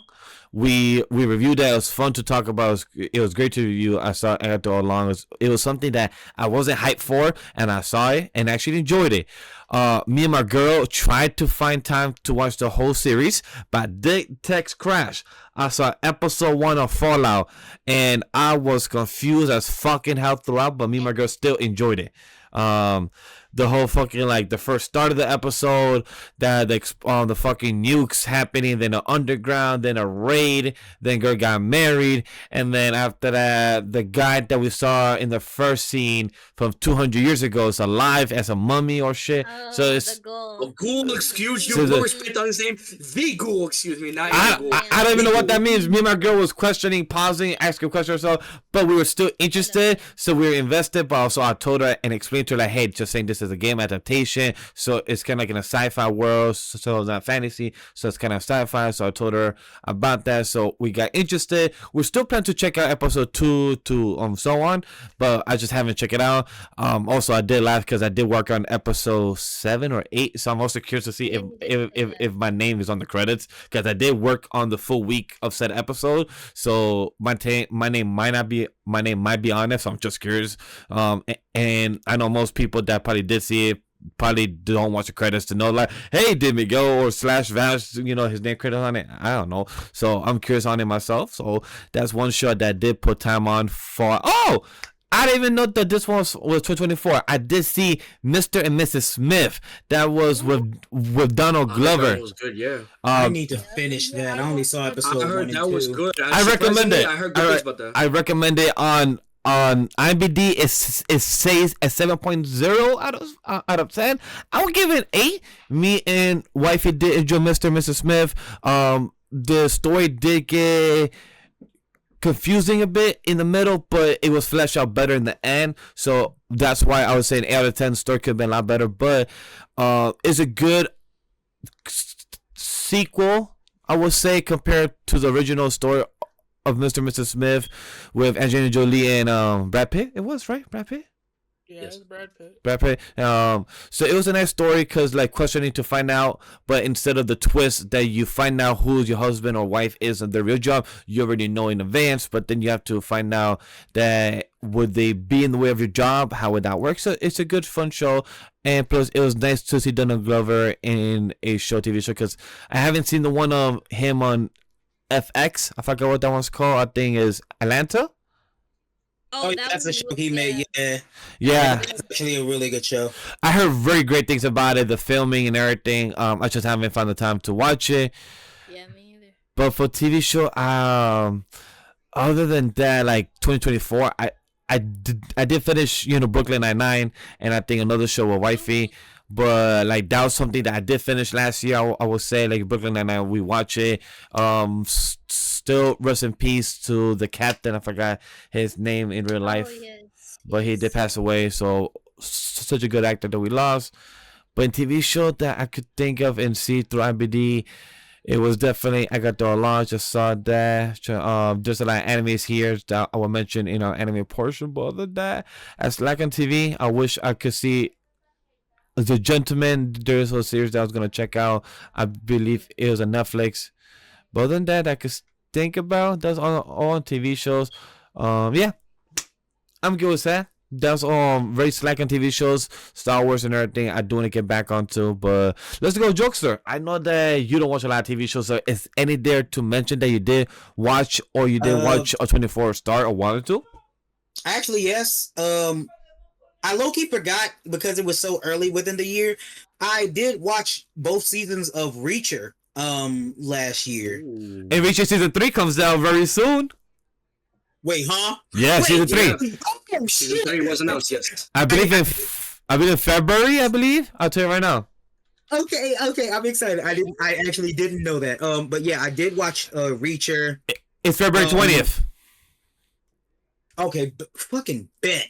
But yeah, really enjoyed that show. If you want to watch a show of a dude that's built like a deep freezer doing cool shit, there you go. Go watch it. It's on Amazon Prime, so I do recommend it. Me and wifey did watch both seasons as well. Highly recommend it. This man is the type of person that if you mess with his family, he will drop and fly out of a plane just to murder your ass. And you don't gotta be a part of his family. I'm not gonna lie. He showed that he will do it. That's just true. For a stranger that was at an ATM. He's him. That's and true. I'm so mad he never got to finish that pie. Damn. But speaking of Amazon Prime, another show I watched on Amazon Prime, the Batman show that came out last year. The Penguin. Oh, no, not that one. the Batman Crusader. Yes, yeah. Crusader, yes. That's more animation, but yeah. I know a lot of people didn't like it. I enjoyed it. I enjoyed the fuck out of that series. It seemed fun. Wasn't that the one where Penguin was a woman? Yeah, Penguin was a woman. Harley Quinn was her own villain, and low key, it's not my usual Harley Quinn. Everybody, to those who don't know, she is my favorite comic book character. it's not my usual adaptation of Harley Quinn. I loved it. I fucking loved it. Down to just even the Barbara Gordon, she was done great. Even though I found a YouTube video of a guy who was ranting that they turned another ginger person black, and I was just like, does this happen a lot? Yes, it does. It does. Ariel. I mean, Oh damn, it did happen with Ariel. Yeah, it's been happening recently a bit over the years more than often. Okay, I didn't know that was a common thing. Either way, fuck you. But no, I genuinely enjoyed it. Other shows. I watched Miraculous Ladybug. I know it's a kid show. My sister got me. She was watching it one time when we was on FaceTime. I watched it with her. I was like, this costume design looks sick. I love the superhero costumes within Ladybug. Oh yes, I heard about that one. Yes, I heard about that. Like goes like a spy or some shit like that. No, she's just a superhero. Like she's just a superhero. And I watched all 5 seasons in the span of like 2 weeks with her, and I genuinely enjoyed myself. I think season 6 comes out this year, if it hasn't already started. I'm terrible at keeping it up. I think it is very soon coming out. Yes. Okay. I saw. Bet. Y'all know I saw Agatha. Enjoyed that. Shout out to that bald black lady. You fine as hell still. Speaking about her, she was on a cooking show on Netflix. I forgot what it's called. Like do you think it's Cake or something like that? Because my girl was watching it, and I recognized her. She was one of the judges. So best believe because of Agatha all along, she was getting some recognition as an actress. So she's getting little jobs here and there. You know, she's doing her thing. Nice, you love to see it. You love to see it. Yes, sir. Oh, and the last a show that made me cry, a live action show, because I don't really watch a lot of those on my block. I went in expecting teenagers who got in hijinks. I left out with teenagers who got in those hijinks and made me cry several fucking times within those, I think, 3 seasons. So definitely recommend On My Block. It was a very entertaining show. Oh, that one. Nice. Oh shoot, that isn't that an older one? No, like not. No, I don't think it's that old, but It was like, I don't think it's that old. It's just my first time watching it last year. So yeah, okay. I saw season 1. I didn't continue, but yes. Oh man, that first season. Oof. Yeah, On My Block first premiere in 2018. Yeah. Oh my goodness. It's such a good show. Such a good show. Basically, a bunch of quirky kids in California end up getting caught up because one of them is a part of a gang. They end up finding some mystery money, become rich, and get involved in hijinks because they low-key solve the mystery of somebody's death. And it just keeps going on from there. Even though most of it has to deal with those the one friend who's in a gang, there's also these like supernatural paranoia hijinks that's happening on the side. The grandma is the best character of all time. Yes. Just great show. I couldn't recommend it enough. Nice. Love And it. that's all for me that wasn't anime last year. All right, Crash. What's your quick list of TV that you want to highlight? Anything that you want to mention? Anything that you want to recommend? Or anything that really disappointed you? Or as you would call it, trash?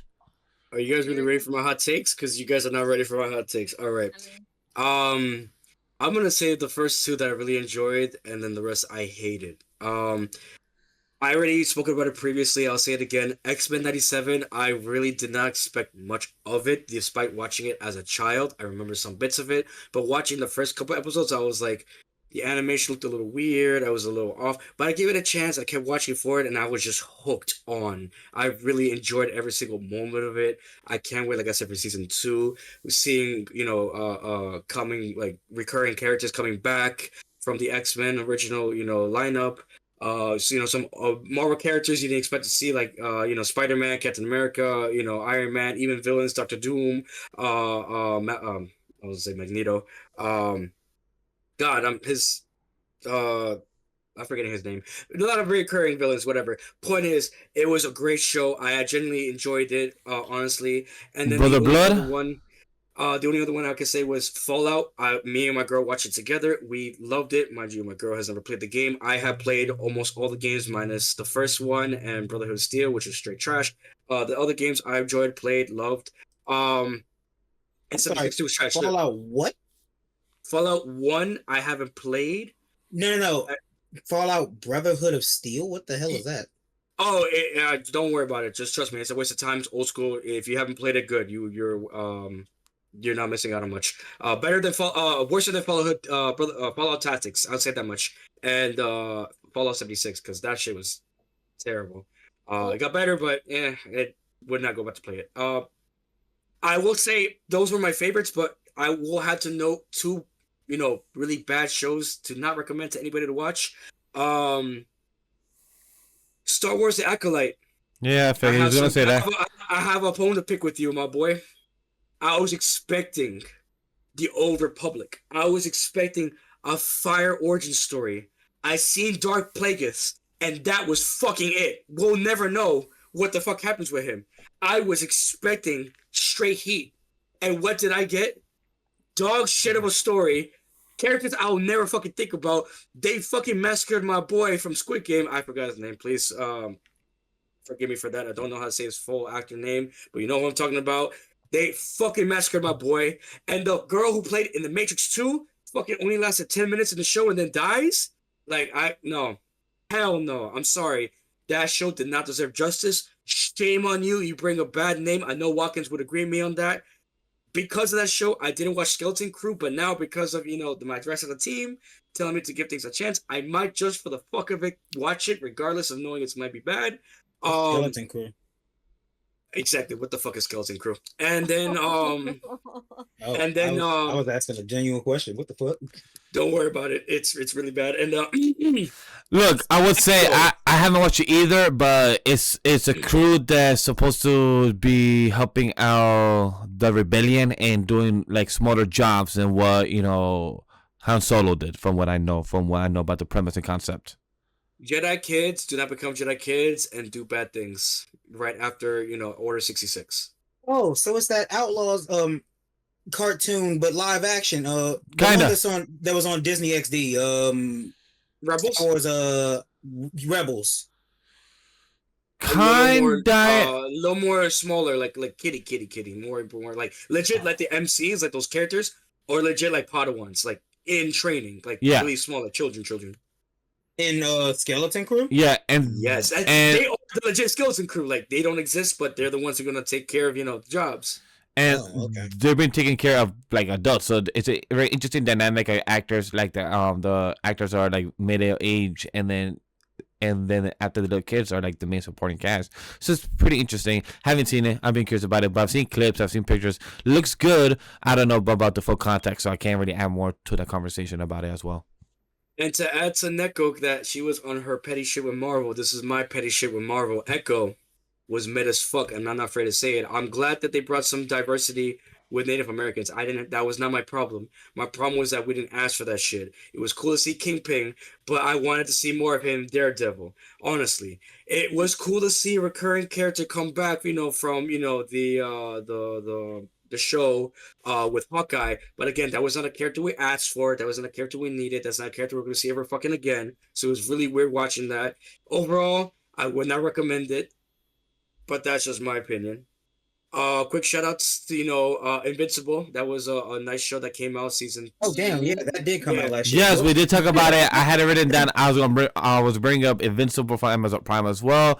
Shogun, I saw the first episode. I never got the chance to back into it. We do plan to watch it too. The Penguin came out on HBO Max. Haven't seen it, but heard great things about it. I believe it was announced for a few Emmys.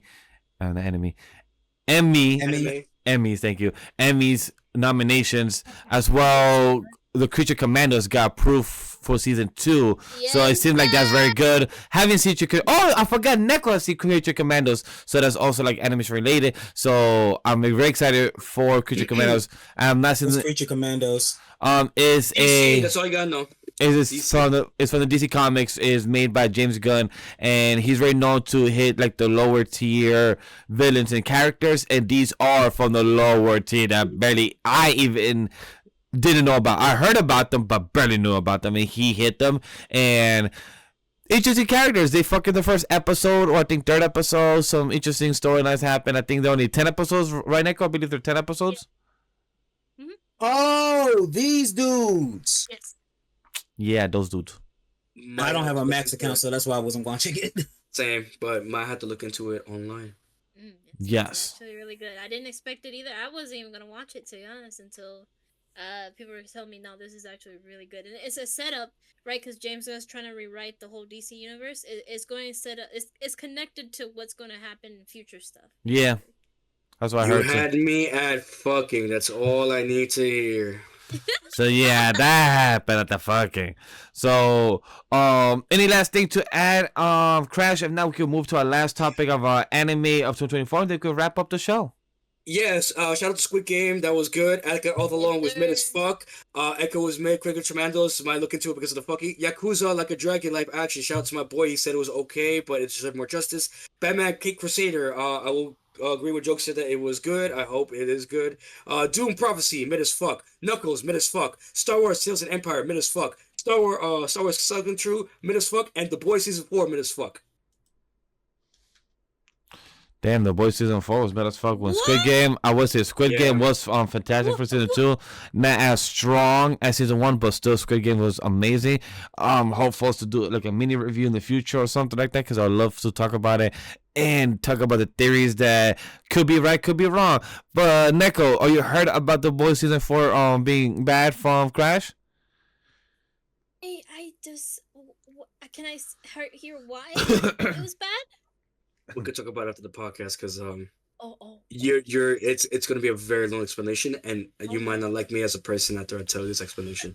Oh my, that Dave Crash, after all the things you've already said in this in the podcast.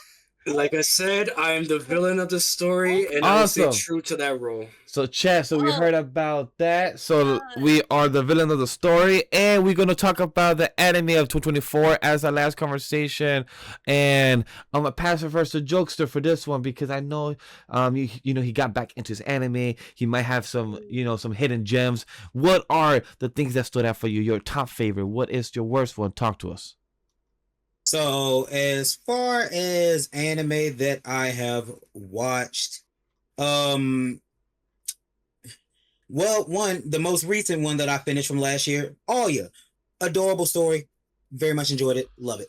Then there's ones that I dropped, like my dear friend Nokotan, or the deer nigga, the deer anime. Yes, the deer anime.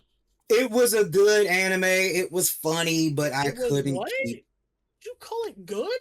It was entertaining. It was. I will say it dropped after episode 6. After episode 6, I could care less for it. I watched it just to watch it. I've ever seen. It lost its peak. It did try, and everyone did see that it did lose its peak. And you know what? I give it props for making it last as long as it did. But here we are. It is what it is. It was a palate cleanser, to say the least. You know what? It was just. It was there. It was. What can we do? Yeah, but almost as bad as Shield Hero. We're not gonna get into this conversation, sir. We're trying to wrap up the show, not trying to have side tangents here, but understandable. But jokes are continue. Ooh, okay. Then there's just a bunch that I didn't finish, and for varying reasons. Most because I was busy, some because they were just disappointing. Like one that me and you were watching, Failure Frame. I'm not finishing that bullshit. Okay. Can I? This one is me. I'm sorry, Bash. I'm gonna take over for a little bit. Be quick, go. Look, all right. Failure Frame. The anime was horrible. No one will argue with you on that. But the source material is so good. That's why I was looking forward to the anime. That's why I was looking forward to the anime. I was really hoping that the anime was gonna be good, but no, we got that CGI fuck ass mess. It's Um. so good. Oh, Please, Jesus. if anybody is inclined to pick up a light novel, please read it. It is so good. I do say I Yeah. haven't also yet finished it, but I did like the concept. I haven't also finished the anime. I might by next week episode. I will probably talk about Weebs and show what I did finish, but I haven't yet also finished it as well. I just But yeah. So then we got Days of My Stepsister. I almost finished it. Low key, it just caught me in a dry spell where I was just feeling bored with everything. Even though I did think it was really cute. The ending was such a twist. I was upset. What episode are you up to? Honestly, what episode are you up to? I don't know because I don't have access to my other Crunchyroll account, and that's what I was watching it on. Bah. But Man, that's crazy. If only you would have used AnyList sooner, you would have known always what episode number you were on. yeah. You know I'm not good with documentation. But then we have Plus Size Elf. I started watching that because of the memes. I watched the first 2 episodes that I thought were funny and have not picked it up since. Same with Pseudo Harem. And one that like it kind of just bored me after the first 2 episodes was Quality Assurance in Another World. And I wanted to like that one so fucking bad. And I was just like low-key disappointed. I understand, yeah. But then last year was kind of just a year, like a bunch of rewatches of me with like different fucking shitty 12 episode anime, a lot of harem anime just because it's like easy to get through. And Wisteria. I actually did finish that one and I can't wait for the next season. Wisteria was fucking beautiful. Oh, it was. Yo, Oh my god. Danmachi season 6? Oh, I'm sorry, you meant. I'm sorry. My bad. Wait, is Danmachi up to season 6? No. He's trolling you. Oh, So in case Wisteria, which is Danmachi. in case you didn't know, Wisteria was made by the same creator. Isn't it like Mashal and Black Clover? No, Wisteria is made by the same creator of Danmachi. For those that don't know. Yeah, Danmachi and Black Clover. Oh, okay. I was genuinely confused. I was like, damn. The first fight, if you watch the specific fight in Danmachi, it is frame for frame the exact same fight. Yeah, episode I think 8 or no, I think 10 it was from Wisteria is the same bullfight in Danmachi in season 1. Fight that happens in Wisteria episode 1. I ain't gonna lie, that's kind of hilarious. It is kind of like the same thing we mentioned earlier from the composer copying his homework from one series to another. The same thing like the art, they're like, hey, I could copy my own fight scene style because it's in my same series. You know, some people should, fair enough. You know what? If it's not broke, don't fix it. Fair enough. Yeah. But what a jokester. Oh, and Don. That was a good one. That's a good highlight. Neko, talk to us. What is your anime that you feel like the highlight is the one that spoke to you, or the one that that disappointed at you, that you're mad at, like fuck this shit, it's trash? No, this season actually. Of 2024. Not this season, but that last year was actually. I thought it. I mean, no, I knew it was gonna be a good year. I think a lot like my top ones that I want to shout out is Seventh Time Loop. That one's like a reverse not that one I haven't seen. Damn, you and me are not gonna like each other now because I thought that was mid as fuck, honestly. Yeah, I'm sorry. Oh my god, but no, okay, this was a refreshing story. It's like a basically reverse reincarnation where she goes back in time. Or no, yeah, she goes back in time before she gets, kind of killed, right? And she gets to do a do-over, but she's done it 7 times already. So on the 7th time, you get to see like, okay, she's already done like different other things the other times, but this time she just wants to chill. She's already like got the most probably like the most knowledge she needs already. So she's like, you know what? Already been a doctor when it was a hunter, was like she was doing other things in her other 7 lives that when she got reincarnated, but the 7th one she's like, I want to chill, I'm gonna actually probably save the world by because this one person keeps making or is the reason I keep dying, so maybe if I try to get this guy to stop killing or like going crazy, maybe I can stop dying. So that's her goal. And she meets the prince that or I'm like an emperor or a prince, I forgot what he is.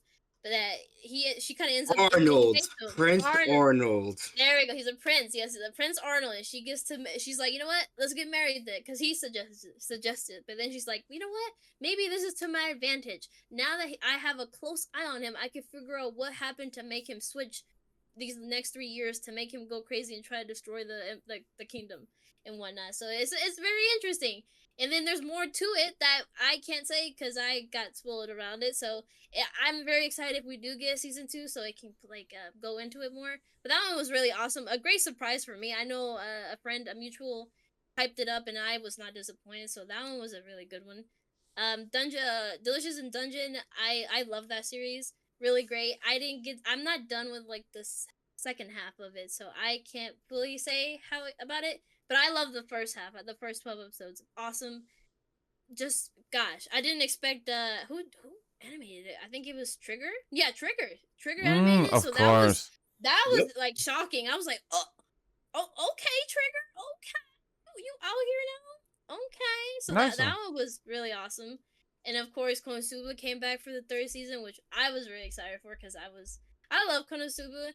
So I think since when it came out, I've set a standard that every character that reminds me of Kazuma is either the shittiest person or actually better than Kazuma is in terms of his personality. So I just have like a mini joke to myself that he's like my meter of how to tell MCs apart. Of like, who is he as the same shit? Is he the same shitty person as Kazuma, or is he actually better than Kazuma as a person? So, Main character went to girlfriend is Cosmo without the sauce. Honestly, literally, that's true. I gotta give it to that. literally. I Yeah. have to agree as well. And of course, Go Loser Ranger. Oh my Oh, I goodness, forgot to watch that. that series. I haven't watched that one either, but I heard great things. Season 2 is coming out. I appreciate you Season 2 is coming for out. bringing that Next up because season. Waka is a big fan of that. So I appreciate you for bringing up a big shout out for that. Great series. Just like a kind of like a flip over its head of like the usual Ranger stuff. We're going into like the enemies of the Ranger. One of them trying to be rebellious and being like, no, I'm tired of being the loser. I want to be the winner for once. So he's trying to rebel against the Rangers, which you kind of find out other things. So yeah, it's a great series, and oh my god, it's so good. And season 2 is about to go crazy, and I'm so ready for it. So yeah, that one was a great surprise for me the whole year. And a lot of stuff I didn't get to finish, like Mecha Ude. That one was like a Kickstarter anime that I've heard about like for years ago, like 8 years. Yeah, I've heard of it. Yeah. And Yeah. it finally was able to come out, and I was the art looks amazing, and the story was cool too. I love the concept of like having the arm talk, like these arms talk to you. They're like machines and stuff like that, and they come from a different world, and they're trying to find a new home, and they find the Earth that has like the same equivalent power that they need to survive on. So that's why they kind of like hang on to humans. So I haven't finished it. It gets really cool, and then the powers are awesome, and the fights are clean as so good. It's like Trigger, really. It's Trigger and something else. We were all comparing it to. So it was really fun. The arm and the MC's relationship is so cute. They're just so wholesome. Like they're like best buds, and it like reflects that really really well. And like you guys said, Alia was awesome. Alia was a surprise for me personally because I was kind of like, wait, I didn't expect it to be as fun as it was. I thought it was gonna be like mid, but no, it actually was really really fun. And Pseudo Harem was cute. That was one of my ones that I liked a lot. Of course, I'm a sucker for Nobuhiko, the voice actor of Bakugo and other stuff. So, Bakugo. Whoa! No! Hey. Whoa! Yeah, if y'all didn't know, he's not a big fan of Bakugo. Yeah. Okay, maybe a different character I You could can say. be wrong, but like, yo, we gonna. Hey, is anyone talking about ReZero? Nobody. I was gonna mention that now. Yeah. Kidding. So ReZero, of course. Season 3 just spectacular. Season 2 is. I still kind of want to say season 2 is one of my favorites of the season, but season 3 was great. I'm not gonna lie. Season 3 kind of was awesome. Well, just I can't say because I think ReZero is like an experience, especially since I know Vash, you haven't caught up, so I won't say anything about it. But Appreciate it. But yeah, season 3 was goated. I love season 3. Dandadan, of course. Dandadan, I've heard good things from the get-go, from when it dropped. I just wanted to hold back and not read it. So I'm very happy with how the anime was. I went to go see the premiere, the 3 episodes. Same. That came out Yeah, with later. Crash. Yep. and we got to see like the thoughts of the director, and the director's a big fan, right? And he wanted to elevate the series a lot, and he really did with how the direction was. And I this man even talked to the mangaka and tried to be like, hey, how do you feel about this and that, but even the mangaka was like, bro, you're killing it, so why am I here, honestly? But he was so like passionate about it and trying to like do justice to the manga that he's like, wait, but how do you really feel? But now, of course, now that all the episodes are out, he killed it. Like the Yeah, he tunnel did. scene wasn't even, that tunnel scene wasn't supposed to be like that. He made it so it goes really long and you feel that he can't reach the exit, and the granny's like right next to him, and they're like running. Just a lot of good direction choices that he made that really elevated the experience, and I'm really excited for season 2. And that, man, Donna was just so good. And of course with the opening, like, oh my god, like that opening had me hyped each week. I was like, oh, Same. The this opening is was fire. just goated. And then I think just 3 more. Orb has been fantastic. I wasn't gonna watch it until I think after I saw some people talk about it, and then I kind of like understood, like, oh wait, this is actually it reminds me really much of like how Vinland is, like pacing wise, like how Vinland is. So Oh, that's Hold on. That's a Interesting. hot take in itself. Villain is a little heat right now. You're telling me it's just as good as Orb? Because I feel like they're two different distinctive animes in that no, aspect. they are. That's what I the meant. pacing. She said pacing wise. Okay. I'm a Villain Saga. Compared to Orb. Okay. Yeah. Okay. I'm intrigued because I love the pacing and story beats of Villain Saga compared to the prequel arc to now season 2 and everything. Even though I haven't seen season 2 yet, but I have read it. I read the Farmland arc. Okay. I read the Farmland. I just haven't seen it adapted, but I read the Farmland arc years ago. I just forgot story beats and I haven't just seen it adapted. But I know once I get the time for it. Can't keep getting away with this. But no, Orb is fantastic. I can't say much because again, that is a series you have to give 3 episodes and you'll be sold. You won't even. Yeah, if you're not sold, then that's fine. That is one of the animes I plan to binge for the season since still airing for Core 2 for 2025. So I'm gonna still check that out. I'm gonna binge it and I'm gonna find time for it as well. I'm excited. Definitely let me know how you feel about it because it's incredible. Especially with the stories that is like Orb. I adore him. And then, of course, Ranma came as a remake. As an original fan of Ranma, I was really excited for this. I didn't expect it to be, I don't know, like they actually like did really well modernizing it and still making it feel like for the OG fans or even just the manga, because it was more accurate with the manga than the original did, right? Because anime from back then usually do that. They don't 100% adapt from the manga, so this one was more faithful, and especially with the colors and everything was really nice. And it just, again, seeing these characters that I loved as a kid back again, just incredible. I think a lot of people really like I think even OG fans and new fans really appreciate it, right? And especially for me, because I watched the dub as a child, and the dub actors didn't return. The sub actors did. The Japanese actors did, which is hype for people who did see it in Japanese. But for the dub watchers, we got new dub voices, which they nailed it too, though, because I think everyone was really welcoming to them, because they all nailed it. They had a person that actually spoke Mandarin for the dub. I think in the original they did too, or maybe not. But yeah, that I think people really appreciate how much the dub was so passionate about Ranma to even like go to those lengths and stuff like that, which was really cool. That's good to know. Yeah. I wasn't aware about that. Yeah, a lot of people appreciate it because, you know, of course, it's really, really hard. I think nowadays dubs are really doing well on that, like getting a person of different language, like actually speaking the language, and so they can pronounce it really accurately and whatnot. I think Alia does that too. In the dub, they get like someone that can actually speak Russian to actually voice her. So that's really good. And I think overall, anime, there's a lot of other great anime, but so far that's all I can think of in my head. All right, that's a good list. Start Ranma too.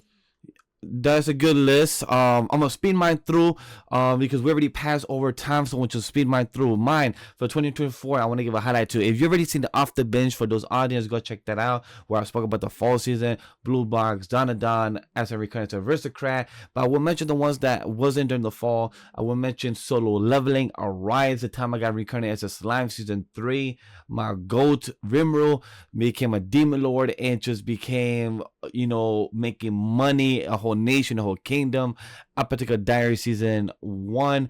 It was from 23 fall to 2024 winter. I just binged it recently this December. I love it. An anime that's OP. I was reincarnated as a 7th prince so I can take my time perfecting my magical ability.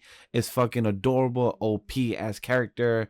Really nice to see. There's another one I saw was The Wrong Way to Use the Healing Magic. Really fun series. I really enjoy The Wrong Way to Use Magic. I never expected like you could use healing magic as a comeback. So that's really dope to see. The other one I will mention was, let me see. This one I like. It was pretty cute. Where I just fucking lost it. Chilling in Another World with level 2 of the super cheap powers. That was really cute anime. I enjoyed it very much. Ferris carried that anime so hard. It was mid, and the only reason I continued watching it was just for her. The Shangri-La Frontier season 1 as a 12 episode of 25. If you love video games and like a fantasy world, go check this out. It's a bit slow build, but it's very fun. I read the manga, but the anime has passed where I am, so I need to catch up. And there's one that I really want to give a highlight to is the Duke of Death and His Maid season 3. Yes. I forgot I watched that last year. It's on my watch list. I do plan to watch it after Jujutsu Kaisen, so best believe, or before Jujutsu Kaisen, whatever. But it's like I have one more anime, and then it's gonna be next. I do plan to binge it very soon. I hope to God I can finish it by the end of this year. So Vash, I'm gonna be with you in it. I know it's fire. I can't wait to watch it for myself too. I highly recommend it. The Duke of Death is such a beautiful rom-com. I need to finish season 3. I've seen season 1 and 2, but I wanted to give a highlight to this because I have seen it. I've seen clips of it, and I really want to finish it because it actually got completed. So I really want to check this out. And another big highlight show that I haven't seen but I do plan to is Windbreaker. It was in 2024. Very big show. Oh damn! I forgot to watch that too. I really need to start updating Annie list. Yeah, that one's a good one too.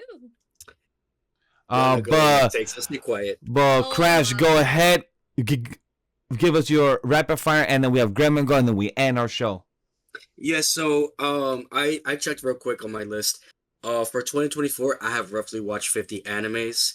Of these lists, 3 animes stood out as like 10 out of 10, like on God, like no question. And 2 of them, with one anime actually premiering this season in 2025, I thought it was straight up dog shit trash. So the first one that came out winter 2024 was The Dangerous in My Heart season 1 and 2. I thought was so amazing. That touched me. I hope it does win in the romance aspect for the Crunchyroll Awards. Shout out to them. That was peak romance rom-com. I loved it. I really can't wait to see more of them. I hope there is. I don't think it is. I think it just ended the way it is, but who knows? Maybe it might get a spin-off or something, but I thought that was a great show. The other 2 are very recent. It just recently came out, which is Don. That was straight 10 out of 10. Again, watching it with Vash in theaters, watching it again on Crunchyroll. I've never seen an anime that just gets better and better and better and better and better and better with the romance, with the action, with the drama, with the plot twists. I just love every little aspect of it with just aliens and spirits and 2 high school students just trying to make it through it in life. That just gets me somehow. So I really love seeing that. And the other one is Blue Box, which is still ongoing into this core for 2025. It is also a very good romance anime, and I do not like sports anime at all, minus a few like maybe Haikyuu. But personally, like I had to give it a chance, and I did, and honestly, I'm glad I did. It is showing so much potential, and I can't wait to see where the show goes. But so far, it is a 10 out of 10. For my 2 that I think are straight up trash, I hope you guys can agree with me. And if you don't, it is what it is. But talk to us. Unnamed Memory season 1 and 2, 6 out of 10, dog shit. I will not take no for an Yeah. answer. I'm sorry. I don't like it at all. I will out of agree 10. and admit that the manga is decent. I would even say that the light novel does it justice. But I don't think the anime is really hooking me at all. I thought it was a straight waste of time. Mind you, I had that show, that anime on my to watch list for a long period of time. I had high expectations, and I just wish I had read the manga first before watching the anime. That's my fault. I take that L gracefully, but no one can just take my word where I say it's a waste of time. And the other one, which I know I'm gonna get a lot of hate for, but I am the villain of the story. Fuck it. The Misfit of Demon King Academy Season 2 Part 2, the whole series as overall, straight trash. That hurts I'm my sorry. soul because I love 5 out of 10. I love I'm Anos. sorry. That hurts I my do soul. not hate Anos is a great character. He is the only reason why I gave it that high of a score. I would have given it even lower. And this is the only other show that in my entire life I have graded 5 out of 10. I am sorry. need to but finish that it is to what it see is. where you're coming from. I need to finish it because I heard it did fell off. It fell off hard. It did. The MC Anos. It wasn't that good. I'm not gonna. Really? Anos Wow. was Oh, wow. fine. 4 people have agreed. He- Wow. he- he's OP. You're not the villain. You're not the villain here. It You wasn't know that what? good. I take my W's where I can, but it's only, and unfortunately, surprisingly, I watched so many animes, scored of 9 and 8 and even 7, but those are my top and lowest animes of 2024. Surprisingly, All right, Grumman, go give us your rapid fire of your list. That anything that we miss or anything that of yours of 2024. Mushoku Tensei, nobody? I haven't watched season 2. I can't say. My apologies. Haven't seen it. Alright. Mushoku Tensei came out. All I'm gonna say about that, anyone that knows, Father's Day. Oh, love you that. piece of shit. fuck you. Kaiju number 8. Nobody's gonna mention Oh Kaiju. shit! I It forgot was about that. good. It wasn't great. It was good. It wasn't Let great. him know, Crash. Let It him was- know. Wait, what? It was Neko good. agrees to Crash? What? It was good. It wasn't great. Season 2 will make it better. Yeah, I'm so Kaiju, no one salty. gonna talk? I'm so salty about the No one gonna design. talk? Hey, I'm so listen. I salty. agree. I think Kaiju number 8 was amazing. That's what I'm saying. Where nobody said anything. It was I good. think- I liked the animation. It was fine. There was no problem with the story, but it I was low-key nothing. just forgot it came out last year. It was nothing like That's oh. why I told Miguel to let me go because y'all forgot some heat, and I just needed to. All right. Say. All right, keep it going. What did we miss? Konosuba was last year. Spice Wolf was last year. It was good too. It was Okay, good okay. too. Yes, Spice Spice Wolf. Wolf. Was last year. Remake. Hey, Jokester. Sorry, remastered. You would love the Spice Wolf remake. Which they showed. They showed Wolf and Parchment. That's all I'm gonna say. Yes, They sir. also had 3 episodes or 4 episodes of Free original Rein. arc. Yep. Yozakura family. Nobody. No, I didn't finish it. I haven't finished it. I read the manga, but I know that it was a good adaptation. I heard very good people from it. But if anybody haven't read it, go check out Mission Yozakura Family. It's fucking amazing. Haven't seen that adaptation, but I should definitely check it out. I haven't heard of it. And then I'm gonna throw in my sleep hit. I thought the wrong way to use healing magic was really good. I said that earlier. Yeah, it's fucking amazing. It was fucking That great. was really fun. Yeah. Too many. Can't think of losing anything your else. Parents. Ooh, what about the elf bride one? The archdemons. Oh yeah, that was very cute. Very That was cute. cute. It was very That was cute. good. Good 12 episodes for 12 minutes each. It was very adorable. Right. It was very adorable. Yeah. That's one I forgot to highlight. It was very cute. But yeah. Anything else, Grammy? Now we can wrap our I show. would say would just be repeating everyone else. Nah, but those were some good mentions. There is one that nobody mentioned. VTuber Legend was hilarious. Okay. Shut up. Shut up. Oh shit! It was mid Shut at up. It was best. hilarious though. Mid at best. I'm sorry, and even I did, saw some but of it it. was hilarious. Oh, you did? Okay. If I want to watch VTubers, I would literally watch all of you guys on my free time. Why the fuck would I want to watch an animated? I'm sorry. Hey, I started it. I said this is fucking stupid, and I did not finish it. That's funny that I just triggered a memory that anybody that has HBO Max, you could also watch Totally Spies new season that just dropped in the end of December as well. So that technically did count for 2024. I just remember I haven't seen it yet, but for some reason my brain just triggered that memory that hey, you should mention Totally Spies for some apparent reason. Hey, somebody hand over the Max. Hand over the Max. I gotta correct the problem. Yes, I'm very upset. Thank you, Vash, for reminding me because I was a show that I was dying to watch, and I don't know why I just fucking forgot about that. They just came out. I have Max still, but it's only my tablet. But that's a whole different conversation. Not to speak in the public. I have it in a way that it has work, but I cannot see on my computer. So I understand. Pass me that Max account. Totally understandable. But we spoke about the best of 2024 season. We spoke about the news, Otaku news. We spoke about the Weebs Lounge and chat. We already went longer than we planned. You heard what is coming up next week. What we're looking forward for 2025. That is our next week content.